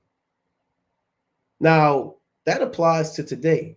They're seeing brothers come off drugs, women stop being whores, men stop being drunkards, women stop being dykes, men stop being effeminate. They're keeping the Sabbath day. They're stopping celebrating birthdays and worldly customs, and they're being healed by the word of the Most High. And they're watching it. Same thing in the ancient world. They beheld that man that was healed, walking upright. And it says they could say nothing against it. There's nothing they could say against this. Verse 15. But when they had commanded them to go aside out of the council, they conferred amongst themselves. So they had a council, saying, what shall we do to these men? For that indeed a notable miracle hath been done by them is manifest to all them that dwell at Jerusalem, and we cannot deny it. So what do we have to do to these men, the men of the Most High? We can't deny the fact that it's Israelites waking up all around the world. It's camps all over the world. It's thousands of street teachings and videos and breakdowns and lessons. We can't deny it. Verse 17. But that it spread no further among the people, let us straightly threaten them that they speak henceforth to no man in this name. So they said they're going to threaten us. If we find you make a post, you make a video, you do a live, you speak against the Jew, you cannot speak in the name of Yahweh Ba'ashmi Yahushua. We're going to threaten them. That's what they're doing now. How did the apostles respond? Verse 18. And they called them and commanded them not to speak at all, nor teach in the name of Yahushua. Y'all wish somebody would, man. Look, y'all can't teach no more. But Peter and John answered and said unto them, whether it be right in the sight of the Most High to hearken unto you more than God, more than unto the Most High, judge yea. For we cannot but speak the things which we have seen and heard. And that's the spirit we in. We can't help it, man. Sometimes, you don't even want to go into a lesson, but the spirit is on you. See, it's not us. It's not you. It's the spirit that moves in you, that compels you to do the work, to read, to teach. The apostles, it wasn't up to them. It was the spirit of Yahushua in them. Because Yahushua, he couldn't help but speak the things he saw and heard. He said he spake openly to the world and to the Jews. He said, I was always in the synagogue. I've never said nothing in secret. He was always doing the work. He couldn't stop. And that's the spirit that we must be in the last days. So again, I'm not going to go through this entire list, but you have an entire glossary that these doubles have where they're isolating keywords in your apps. They're isolating keywords in your social media and all of your posts, what you say verbally, and they're reporting that information, and they're going to use it by means to shut your accounts down, your job, right? Come out, look at all this stuff. You can't even bring up the Rothschilds. You can't even bring up Satan. Only Satan would say that you can't speak of Satan.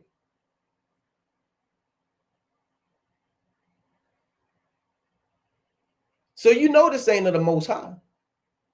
Only Satan would say, you know what? No more. You can't. Let's not talk about Satan anymore. Let's not say that the so-called Jews the devil. Let's kind of just leave that in the past, right? So they got all this stuff, man, right? Look at this. Slave trade. You can't even bring out the slave trade, that Amalek was involved in the slave trade. If you bring that up, they're coming after you. You're going to get that knock on the door. They're going to flash their badge. and you going to jail. You going to prison. They're going to ask you questions. Well, what did you mean about this post right here? Do you really believe that the so-called Jew is, the devil according to the Bible? Do you really believe that? You got brothers say, well, no, I really know. Somebody got my phone. He hacked into my account, and it wasn't me. I've always loved all people, and I've always been a Christian from the days of my youth, even until now. Somebody hacked my phone. That's not me. I would never say that. I love you guys. Can I please live another day? Can you please not flag my bank account? Can you please not tell my job?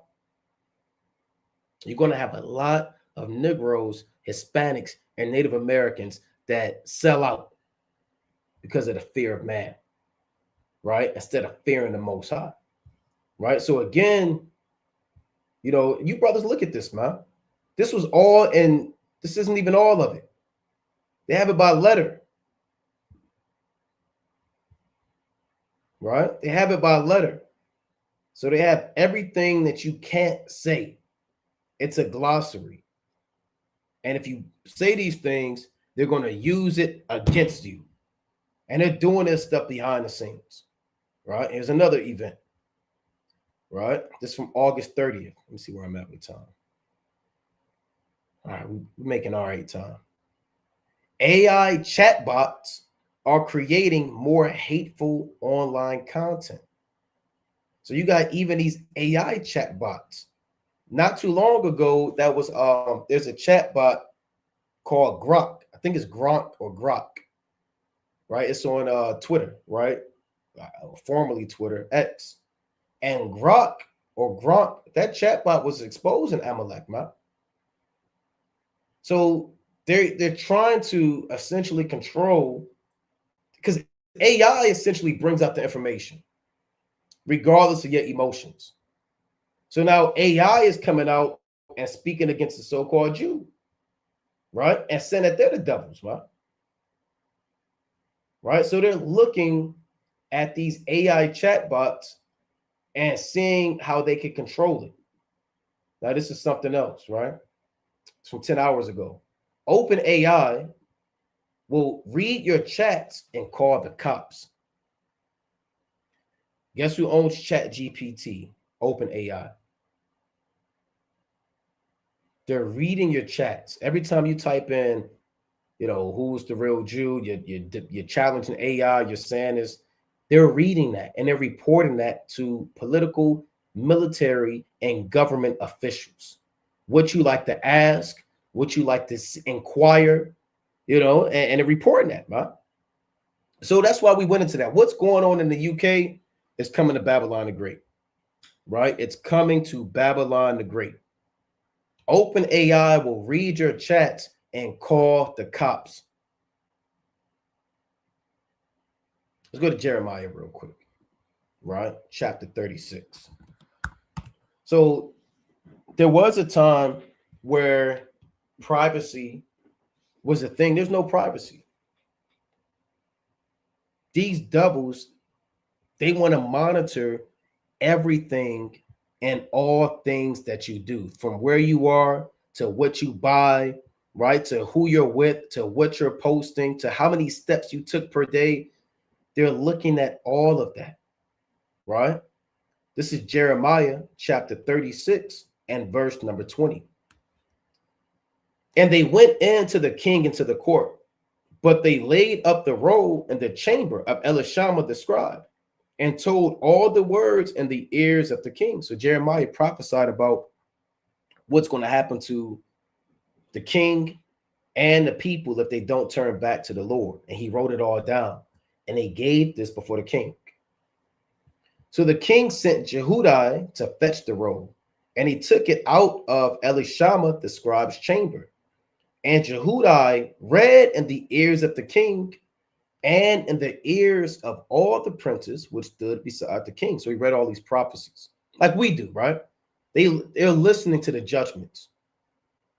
They're listening to how the Most High said he's going to destroy the land of Israel or the Judea, bring the Babylonians in, and take the city. They're doing this today. All of our writings, all of our breakdowns, all of our precepts, It's being read before the ears of these elites and all of his top men. Jeremiah 36:22.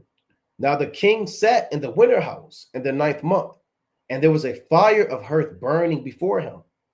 And it came to pass that when Jehudi had read 3 or 4 leaves, so he read 3 or 4 pages, he cut it with the penknife and cast it into the fire that was on the hearth, until all the roll was consumed in a fire that was on the hearth. So they essentially start burning the words of the Lord, man. This was a wicked king.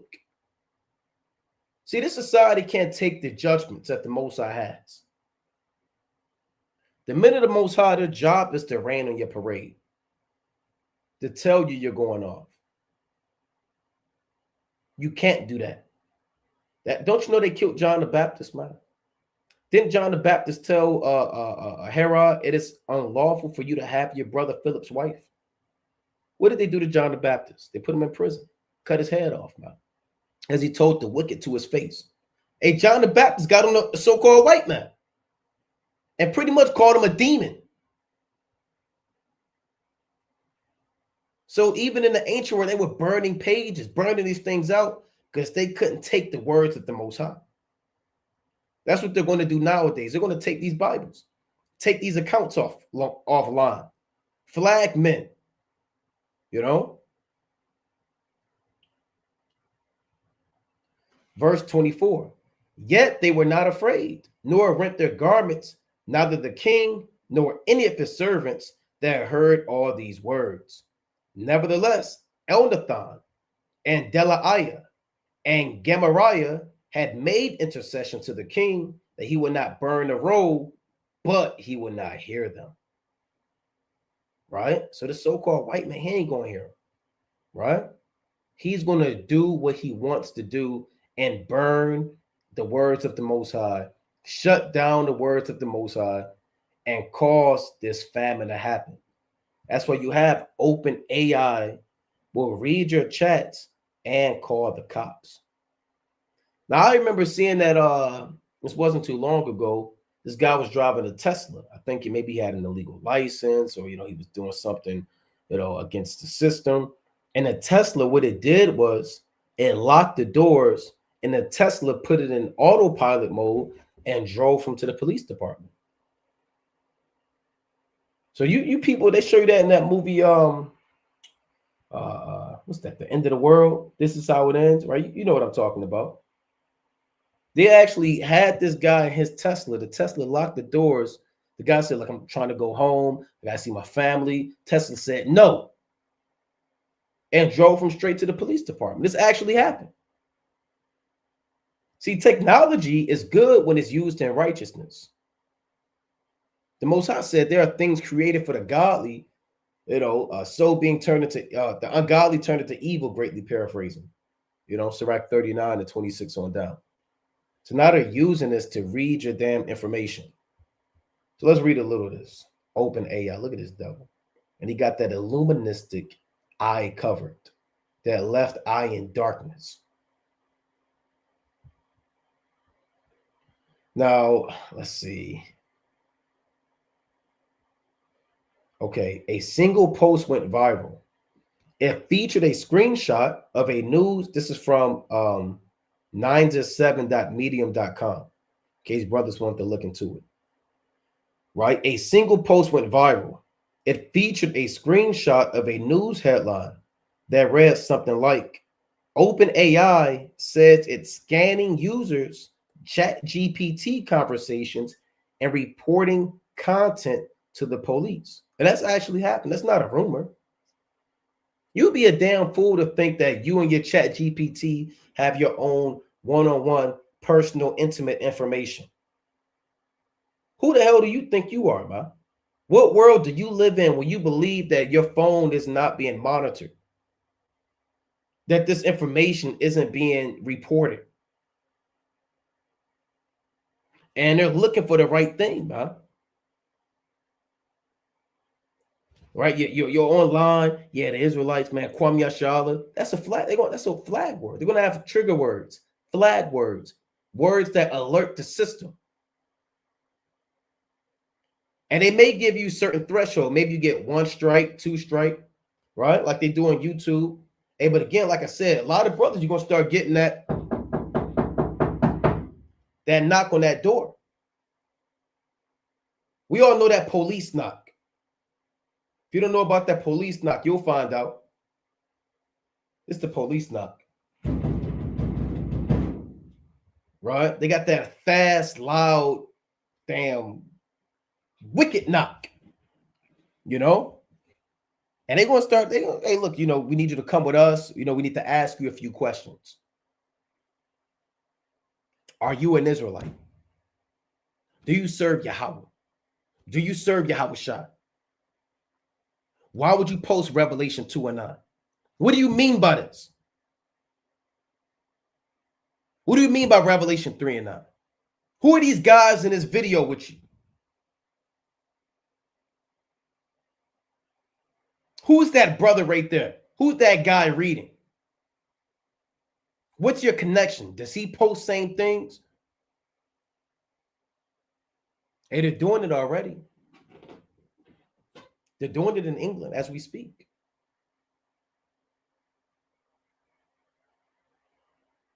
They have an entire glossary, a digital glossary of what you can and can't say. Trigger words, arrestable words. Let's read on. Right? So it says, what did OpenAI actually do? Right? It says this whole drama started because OpenAI dropped a blog post. Hidden inside was a quiet confession. They're now scanning user conversations. So you brothers, you got all these AI apps. It's like AI apps, ChatGPT, Agent. What else they got? They got all these things, right? They're looking at that, right? To start coming after the men of the Most High. Their AI systems are now flagging conversations for certain types of harmful content. If a conversation gets flagged, it gets sent to a small team of human reviewers to read. So it gets sent to the elites. And they're looking at your government name and they're looking at your Hebrew name. Like that movie, Minority Report. Let me pull that up. That's an old movie from back in the day. Right? Was that Tom Cruise? Look at this. So the world is turning to Minority Report. Or I might go back and watch that. Right? After the Shabbat. And they was watching you, man. This how the world is looking now. They got your name right here, where you posted, your address. They're moving stuff around on the screen. They're opening it up, man. They're looking at you through your phone, watching you breathe, studying your heart rate. Some of these guys are ChatGPT, man. And they're texting you. You might be texting the actual damn AI person. Some of this stuff is AI. Some of this stuff is actual damn people. Talking to an actual person. Chat, what do you think about the so-called Jew? And it's a man typing damn under MK Ultra, right? Damn under a damn spell, just typing, man. Now I can't prove that, but that's how these devils operate, man. That's how these devils operate. Right? So let's go back to this. Right? I want to get a precept momentarily. Is that what I want? Hold on, let's go back to this. All right. So step 1, it says their AI systems are now flagging conversations for certain types of harmful content. If a conversation gets flagged, it gets sent to a small team of human reviewers to read. And if those human reviewers decide that a case involves an imminent threat of serious physical harm to others, they may refer to law enforcement, right? And it's up for their discretion to determine what's a threat. Now they're doing this. See, they just had that that transforming dude that shot up. I think he shot up a school. Now my opinion is that guy was under CIA, MK Ultra mind control. You know, and he had him go out and do that so they can enforce more laws to control the system. You know. Now, again, I can't prove that. I can't. You can say, well, what scripture says that they use? Well, look, now, right? We know about this beast in the depths of Satan. I'm led to believe that guy. If you know what I'm talking about, you remember what happened, right? You had that guy that shot up the school. I think he shot up a campus or something. That was that guy. Right? This just happened.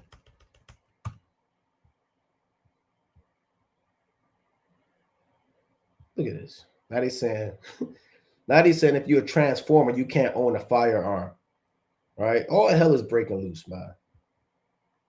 A transformer, you can't own a gun. Right? You've seen it all. So you had this guy. You know? It's sicko.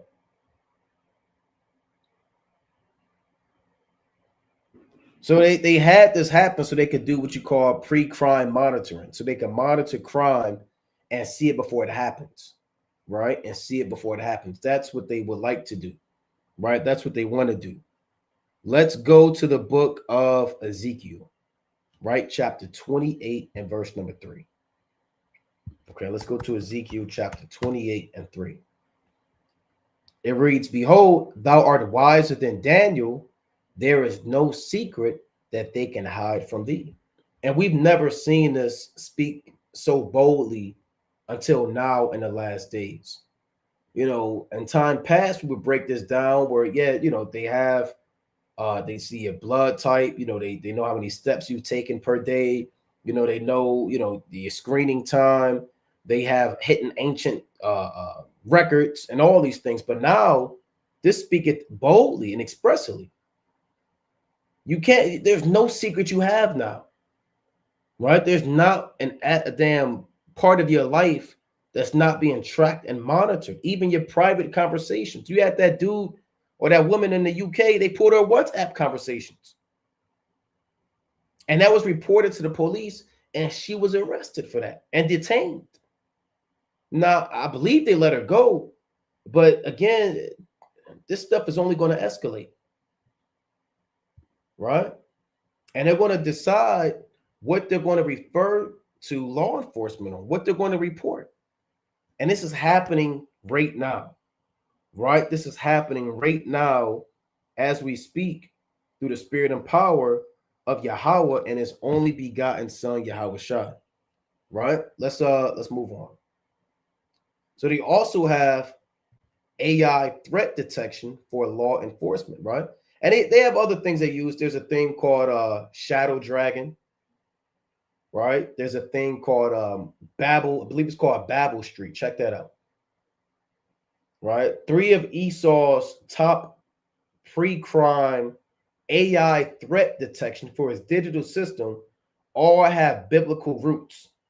Gideon, that's one of them. Shadow Dragon, right? The Great Red Dragon. And what's the other? Babel Street, right? Babylon the Great. So AI threat detection for law enforcement. That's Gideon. So this is the one where they screen and pull all your information, like Minority Report, all of the keywords, all of the trigger words, who you are, where you live at, all that, and they report it to law enforcement so they can come and crack down and bust down, right? So I'm gonna play this clip. This is new. This is from Matt Kim. Is that what I wanted? Yeah, that's it. All right, they got this podcast, but I'm gonna play a quick clip of it. New Israeli is owned by the so-called Jew. Threat detection for United States law enforcement Project Gideon. So let's play a little of this clip and see what's going on. They even got Amalek nervous. I mean, the Ammonites and the Moabites. Even they're confounded at what America's surveillance is turning to. And those are heathen. So you got heathen that are watching, and they're reporting what's actually going on. They're reporting these matters. Right, so Salakia, this is loading slow. I want to pull this up, right, to show what's actually going on. Right, so bear with me. Let's share the screen. Like I said, I'm not going to play the whole thing, right, but I'm going to play a little bit of it through the spirit and power of Yahweh Shemi Shai. All right, so brother should be able to see this. All right. Now, this is fair use. The Gideon thing, Will? Trace, as you know, correct, 100%, and she's 100% correct. I am now about to launch Gideon, America's first ever AI threat detection platform built specifically for law enforcement. It scrapes the internet 24/7 using an Israeli-grade ontology to pull specific threat language and then routes it to local law enforcement. It's a 24/7 detective. It never sleeps, and it's going to get us in front of these attacks. Would it? So I'm gonna play that again. Right now, this guy allegedly he's an ex-Israeli special forces guy. So the so-called Jew is telling American military what to look out for. So all this is connecting. They're scraping the internet 24/7 looking for anything that speaks against the so-called Jew. That's an entire system that Amalek is enforcing in their business, America, to target the men of the Most High. So let's listen to this guy again. Now. Listen to the words that he uses. Will?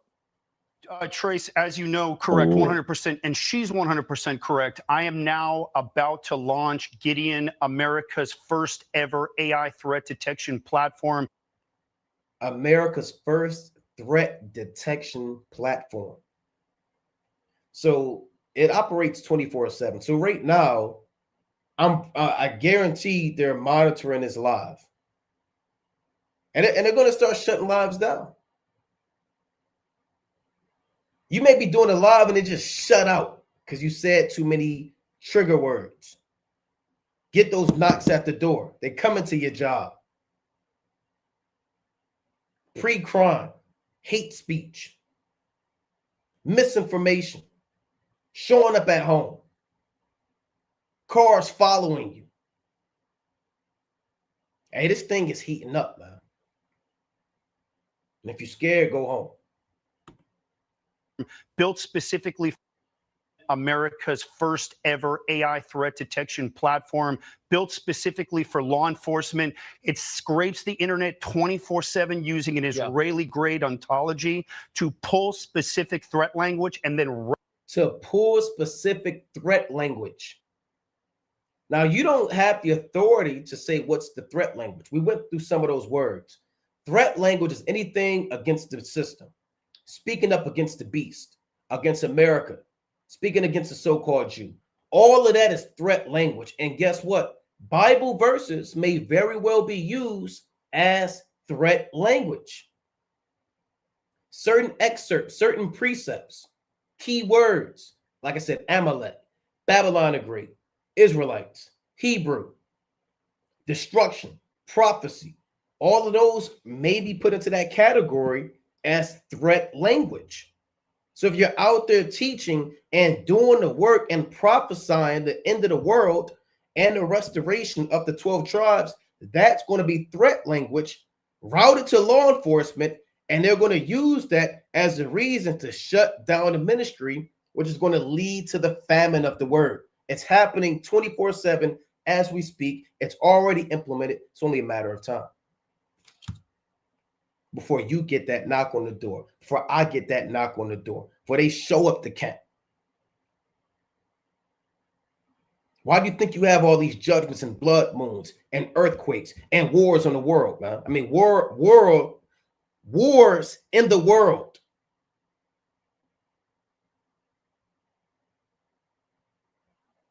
Destruction is on the earth. This is the end of the world, man.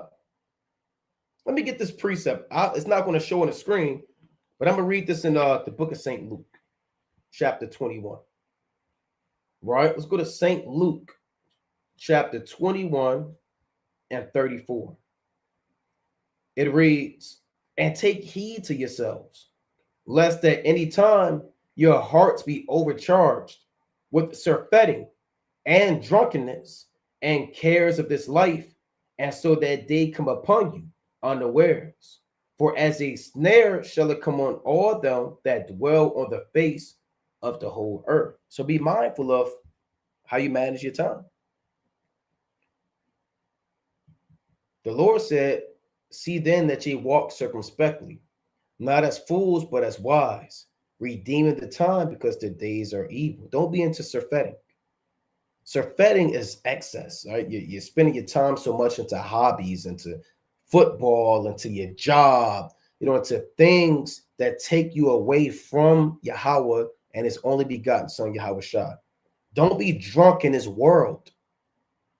Look at what the Most High is showing you and prepare your spirits for the days of trouble, So I'm going to play this one more time. I'm going to get a few more precepts and we winding down. There's some more I want to get to. Can you pull up this video about the Gideon thing, Will?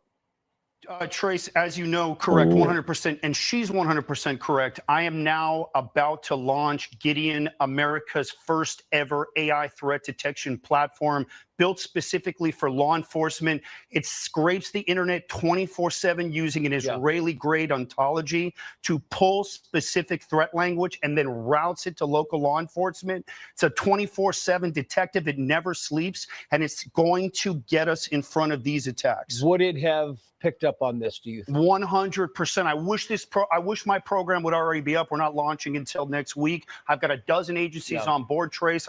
He said we're not launching until next week. So it pretty much is already here. And he has a dozen agencies on board. FBI, ATF, ICE, CIA. It's another federal agency. Was it U.S. Marshals? Police departments. They're all on board. They're all buying in. Program would already be up. We're not launching until next week. I've got a dozen. Pentagon, the Department of War, formerly known as the Department of Defense. To get us in front of these attacks. Would it have picked up on this, do you think? 100%. I wish my program would already be up. We're not launching until next week. I've got a dozen agencies on board, Trace. I just unloaded a major Northeast agency with over 2,700 sworn. This is America's early warning system. Northeast. Who's in the Northeast? New York, Philadelphia. Right? Everybody say Baltimore is in the Northeast. Boston, Connecticut. Hey, we got brothers in the Northeast, man. They got 2,700 people ready, monitoring, in front of a screen, listening with an earpiece on, waiting for you to bring out a precept. Lieutenant, the fact that they're on TV and the news being so blatant about, because we all assume that they have some sort of level of this. Even Ammon and Moabite, they're confounded. I mean, Ammon and Moab, whatever they are, right? Even a heathen are confounded. This guy's a creep, man. He got an Elmo in the background, right? This guy, so, they're heathen. I mean, what do you expect, right? Hey, but even they're confounded, man. They're at their wits' end. They are even at their wits' end, right? Let's get what else I had through the spirit and power of Yahweh. When you got the heathen, they're trying to figure out what is America come to, the country that they've known and loved. What has it come to, right? Here's what else they have. They have something called Babel Street, right? We know Babel goes back to the Hebrew babal, which means confusion, right? This is advanced. This is global information intelligence to close the risk. So let me zoom out a little bit. To close the risk confidence gap. So they have other forms. They have Gideon, they have Babel Street, they have shadow government. It's like a shadow dragon. They have all these digital AI systems to track anti-Semitism in the speech of the men of Yahweh Ba'ashmi Yahushua. This is global. Remember, last year, I didn't plan on going into it today. I may pull it up. But remember, they had a global anti-Semitism laws, right? They have global anti-Semitism laws, right? Let's go to precept. I had a few precepts. I'm not going to have time to go through them all, right? But let's go to Acts 16, right? Let's go to Acts 16 and 20. They have global anti-Semitism laws, global monitoring systems. Acts 16 and 20. Why are they doing this? Well, here's the precept. Here's why they are doing this. And brought them to the magistrates, saying, these men being Jews do exceedingly trouble our city. And we're troubling the city. This great city, Babylon the Great. How are we troubling the city? By exposing the elites through the word of the Most High, by waking up the children of Israel and telling them to repent, put off sin, and come back to their maker, by condemning the wickedness that the society promotes and teaching separation, right? And superiority, right? And magnifying the name of Yahweh Ba'ashmi Yahushua. So we're troubling the city. And what else are we doing? And teach customs which are not lawful for us to receive, neither to observe, being Romans. So the fact that you're out there teaching the Bible, right? It's troubling them, huh? They don't want to hear that. They want to hear the talk of the Romans and birthdays and Christmas and Valentine's Day and Mother's Day and Father's Day and being a sodomite and celebrating Pride Month and being a child molester and joining organizations like NAMBLA. They want those things to happen. But when you teach things and customs that this society hates, they call you a troublemaker. That's called sedition.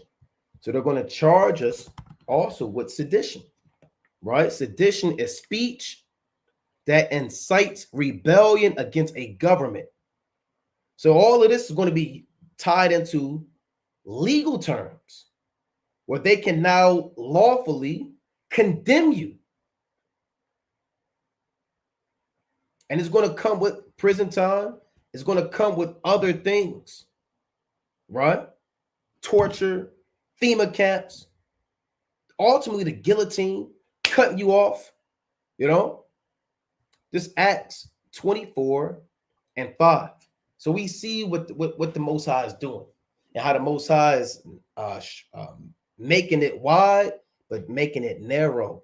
He's closing in on the men of the Most High through these laws and through this system. It's becoming more and more straight, right? And the free course that the word once had is now being restricted and restricted and restricted more and more. Acts 24 and 5. But we have found this man a pestilent fellow and a mover of sedition among all the Jews throughout the world, and a ringleader of the sect of the Nazarene. So they called Paul a pestilent fellow, right? Meaning he was a troublemaker. These are false accusations. And they called him a mover of sedition. So again, all this threat language that Gideon is searching up, all this hate speech, all those keywords that the digital system is using, it's going to be tied into legal terminology and used as a means to arrest, detain, and come after the men of Yahweh Ba'ashmi Yahushua. Right? You women, you're not exempt too, but they're mainly coming after the men of the Most High. So they have, like I said, they have Babel Street. These are other things that they have. Some of these things are public. Some of these things are private. See, this is public information. Babel Street is for the public. But what is their mission? to empower defense, intelligence, and law enforcement and business organizations. So even your job. A lot of these jobs are going to be required to work with these systems to figure out who are the Israelites at these jobs. Here's what they look like. Here's what their habits are. Here's their MO. And they're also, we're going to touch on it, they're also working financially. They're working with banks. They're reporting information to financial institutions.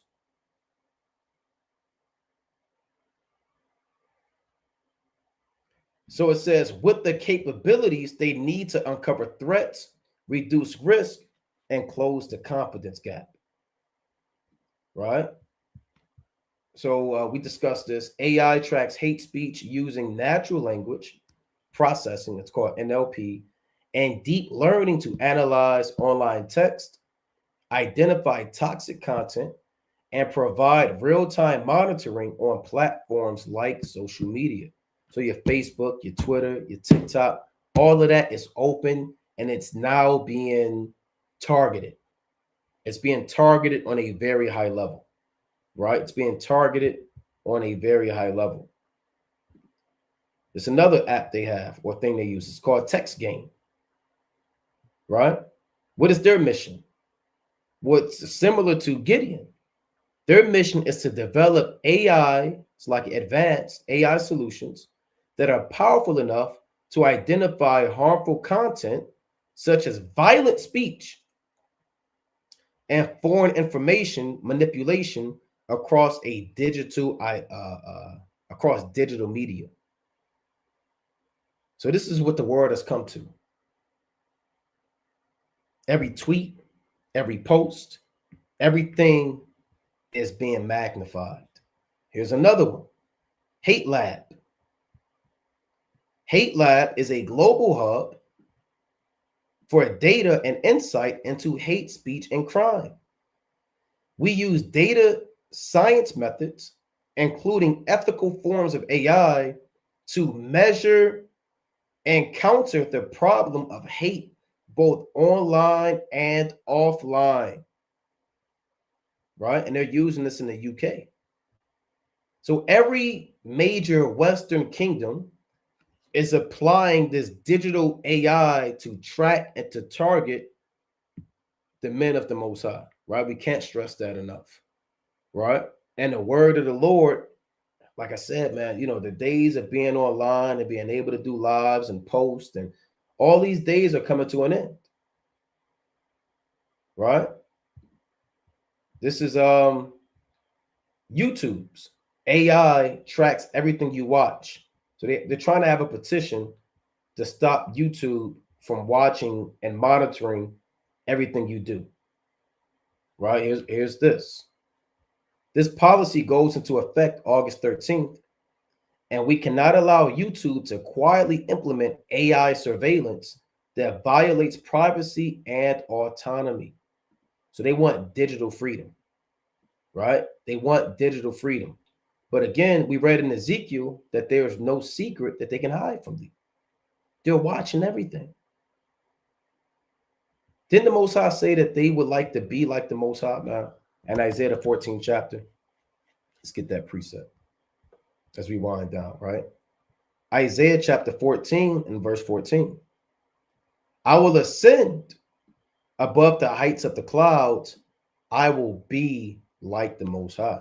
So only the Most High can hear every word. Is it not written in Wisdom of Solomon, the first chapter, that the ear of jealousy heareth all things? So they want to make themselves out to be the angels. The eyes of the Lord are in every place, beholding the evil and the good. This is furthermore showing the godlike complex of the so-called white man, where he has two horns like a lamb, but he's speaking as a dragon, right? He's really speaking as a dragon. What else do we have? Now, tying into this digital system, U.S. Treasury weighs digital ID verification to tackle illicit finance. So not only are they using this to stop people from posting and social media and doing the work, but they're also going to start looking at your banking system. And if you're making certain posts about Yahweh Shah, you're using those keywords, they can just cut you off, man. They can just cut you off. And you're going to be caught out there. Right? And you're going to be caught out there. Now, certain people, they're going to say, well, you know what? I'll just conform to the beast. That's why we go into the mark of the beast, accepting their philosophies. Right? Conforming to their image. You selling out, not speaking the truth, not speaking against the society. You may prosper. You're going to be able to live. But if you stand 10 toes down for Yahweh Shemel Shah, you might get cut out, huh? Right? U.S. Treasury weighs digital ID verification to tackle illicit finance. Right? So let me, I'm not going to read this whole thing. It says the consultation published this week stems from the newly enacted Guiding and Establishing National Innovation and U.S. Stablecoins, which is Genius Act, signed in July. The act, which sets out regulatory framework for payment stablecoin issuers, directs Treasury to expose new compliance technologies, including application programming interfaces, artificial intelligence, digital ID verification, and blockchain monitoring. Right? So the Treasury is working with other banks to also look at what you're posting digitally to see if you're going to be allowed to move in the society, to make stuff shake. So it's beyond just YouTube. If you got government assistance, you got food stamps, you got WIC, you got certain things, you're going to be cut out. And only people that accept the sodomy, that speak up, it's like that accept this Babylonian system, that new world order, that accept freakism and transformers and sin and what the so-called Jews are allowed to do. You won't speak against the so-called Jew.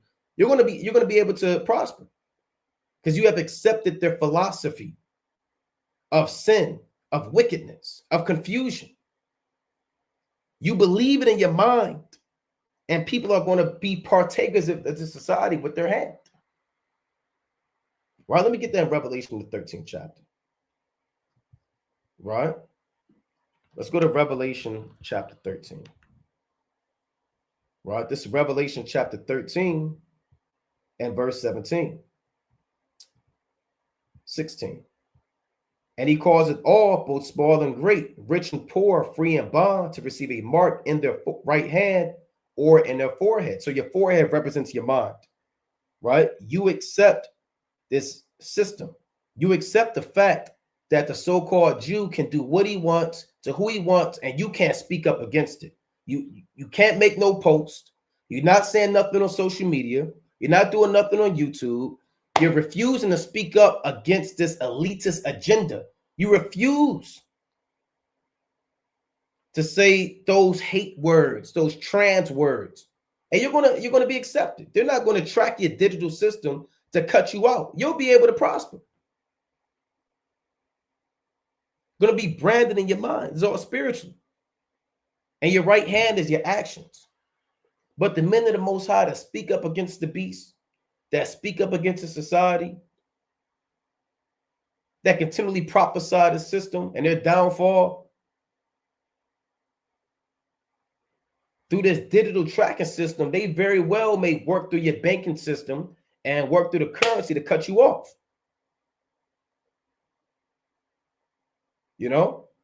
And that no man might buy or sell, save he that had the mark or the name of the beast or the number of his name. Right? So again, you're going to be essentially caught out there. Right? The name of the beast, the mark, and the number are all the same thing. Right? You're not going to be able to buy or sell unless you have the name of the beast. Is that an actual name you're walking around with? Is there an actual number that you have? No. It all represents what? Accepting and doing the philosophies of the beast, which is America. And who runs America? The so-called Jew.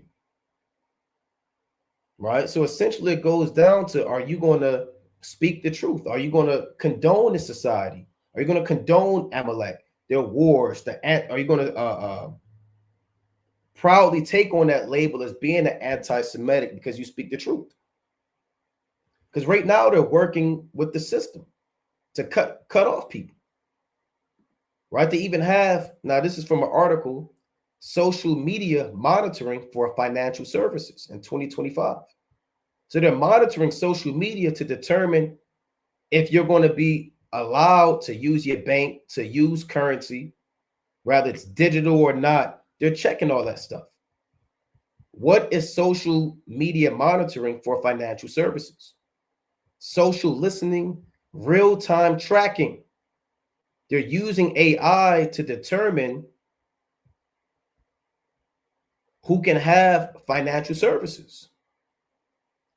Right? Let's see. I wanted to get a key part of this. I'm not going to read this whole thing. Right? So the main philosophy about this system, right? There's a part I want. Right? There's a part I want on this. Let's see. I believe that's what I want. So the main philosophy is what? Accepting this new world order, accepting the fact that the so-called Jew is going to be allowed to do what he wants to do, right? To create that greater Israel concept, right? For the so-called white man to be able to use this media, to his platform, his AI to track and to determine where you are, when you are, huh? Right? So you don't want to be a brother where you essentially are bowing down to this system. Right? I don't want to say nothing against the so-called Jew. I don't want to speak up against homosexuality. Right? I don't want to speak up against the fact that they are the devil. Remember, I put that whole list of words. All that hate speech. I don't want to, let's not use those words. Let's not teach the word of the Most High anymore. If you don't teach the word of the Most High, if you don't have those posts, if you're not out there doing the work on a high level, then you're not going to be targeted. If you accept this system and accept the fact that, you know what, they're right, that is hate speech, that is off, I shouldn't speak the truth, I should speak lies, I accept it in my mind, you know what, I'll do it with my right hand, then you're going to be caught out there. It's like you won't be caught out there. You'll be protected and you'll be able to prosper. Right? So they're even targeting not just social media, but financial services. Now it says, this is the part that I want. Let's see. There's a key part I wanted on this. Okay, it says, bear with me. Okay, real-time tracking of brand mentions, keywords, and conversations. So this is the real-time tracking that they're doing along with Gideon. Effective social media monitoring tools continuously scan platforms like LinkedIn, X, formerly Twitter, and Facebook, right? For direct brand mentions, industry keywords, hashtag, and trending topics. Right? And they're going to also add certain words that you can't say, man. They're going to be looking at whoever's using whatever financial institution, if you're using those words like Jewish or blood libel or globalist agenda or elitist agenda. They're looking at that. And if you have a banking system that's set up that's tracking those words, you're going to be cut off from those accounts and from those funds. But if you accept it in your mind and you do it, you're going to be taken care of. You know? So these things are happening. U.S. Fed to hold conference on digital assets amidst changes in leadership. Right? So this is something also on a spiritual level, accepting and taking on the philosophies of this system. Right? And it's not an actual a name that you're walking around with. It's not an actual number. It's not an actual literal mark. All these things are spiritual. It's you accepting the philosophies of the so-called white man, right? Accepting the system, accepting their agenda, and bowing down to it. You're not going to be able to use the currency, and you're going to be cut off from the financial institutions that they have. Along with your YouTube, along with your job, all that stuff. They're looking at all these things, right? Fed announces October conference on payment innovations, right? So this thing is heating up. This thing is heating up, but brothers have to remain faithful to Yahweh Shema Shah. Doesn't matter if they cut your damn food stamps off, man. Doesn't matter if they cut your WIC off. Doesn't matter if you're using this banking system and you know, and they say, well, you can't use it no more unless you do God knows what, man. And it's going to intensify. Certain brothers that refuse, you're going to be rounded up. And the Lord said you're going to be forced to eat food sacrificed unto idols. Right? Let me get that in 2nd Ezra, the 16th chapter. Right? Certain brothers are going to be forced and gathered up to eat food sacrificed to idols and to be a partaker of this devil's rituals, man. So it's beyond literally buying and selling, because even if you aren't allowed to buy and sell, you still have to show your faith until the end by not indulging in sin. It's always about accepting the philosophies of the so-called white man and doing them, right? And we see that in 2nd Ezra 16 and 68. This is beyond the world of finances. People that refuse to bow down to this system, who are gathered up through this digital system and through AI and through the tracking, you'll be rounded up in these FEMA camps. And your faith is going to be put on the line. Are you going to bow down to this system? Are you going to eat food sacrificed to idols? Are you going to be willing to get beheaded? Are you going to die for the name of the Most High? This 2nd Ezra chapter 16 and verse number 68. For behold, the burning wrath of a great multitude is kindled over you, and they shall take away certain of you and feed you being idle with things offered unto idols. Yeah, they did that to the 7 brothers in 2nd Maccabees 7. They did that to Eleazar in 2nd Maccabees 6. All of these spirits are coming back on the earth. This isn't just the ancient lifestyle that they did. That spirit is coming back. Eat this pork in the name of this God. Eat this abominable feast and we'll let you live, right? We'll open up your restrictions and we'll allow you to have free course in this society. If you eat that, you have accepted that in your mind. And your right hand is you doing it. So the name of the beast, the mark of the beast, the number of the beast covers all manner of accepting the philosophies of the so-called white man. Even to the point of eating food sacrificed to idols, you doing it, denouncing Yahweh, denouncing Yahweh Shai. All of that goes into the name of the beast. You understand? That's why his number is 666, which is complete destruction. Because if you get down with this system, you're going to be completely destroyed by Yahweh Bashem Yahweh Shai. Right? Let's read on. And they that consent unto them shall be had in derision and in reproach and trodden underfoot. So no matter what financial system they have, whether it's digital or not, you have to continually push this word and push this truth. You cannot accept this philosophies. You cannot accept this system. You have to continually speak up against evil. The Lord said, who shall rise up for me against the evildoers? Who shall stand up for me against the workers of iniquity? No matter what they put on the earth, you have to constantly push the word of the Most High on a very high level. Right? Then you have brothers that teach that they have RFID chips and that they have other forms of digital currency that they're going to have. Right? Now, we never teach and have never taught to accept those things. Right? All of that goes into accepting the philosophies of the so-called white man anyway. Right? And accepting the system. But the point is, they're going to cut off all the men of the Most High, right? And it's going to start with your job. It's going to start with your funds. It's going to start with all of that. And if you're not under the protection of the Most High, you're going to get caught out there. Let's go to Psalms chapter 37. Right? This is Psalms. Actually, I want Psalms 37. Right? This is Psalms chapter 37 and verse number 25. I have been young and now am old, yet have I not seen the righteous forsaken, nor his seed begging bread. So you'll be taken care of. The Most High said, my servant shall eat. You know, the Most High said, be faithful unto death. It doesn't matter if they have Gideon.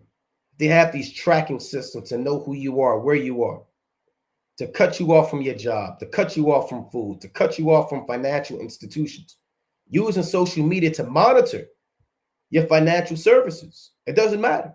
We're still going to serve the Most High no matter what.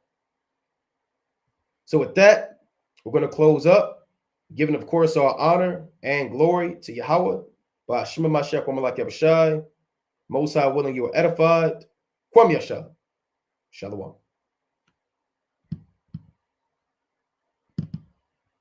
Right, I believe this froze up. Right.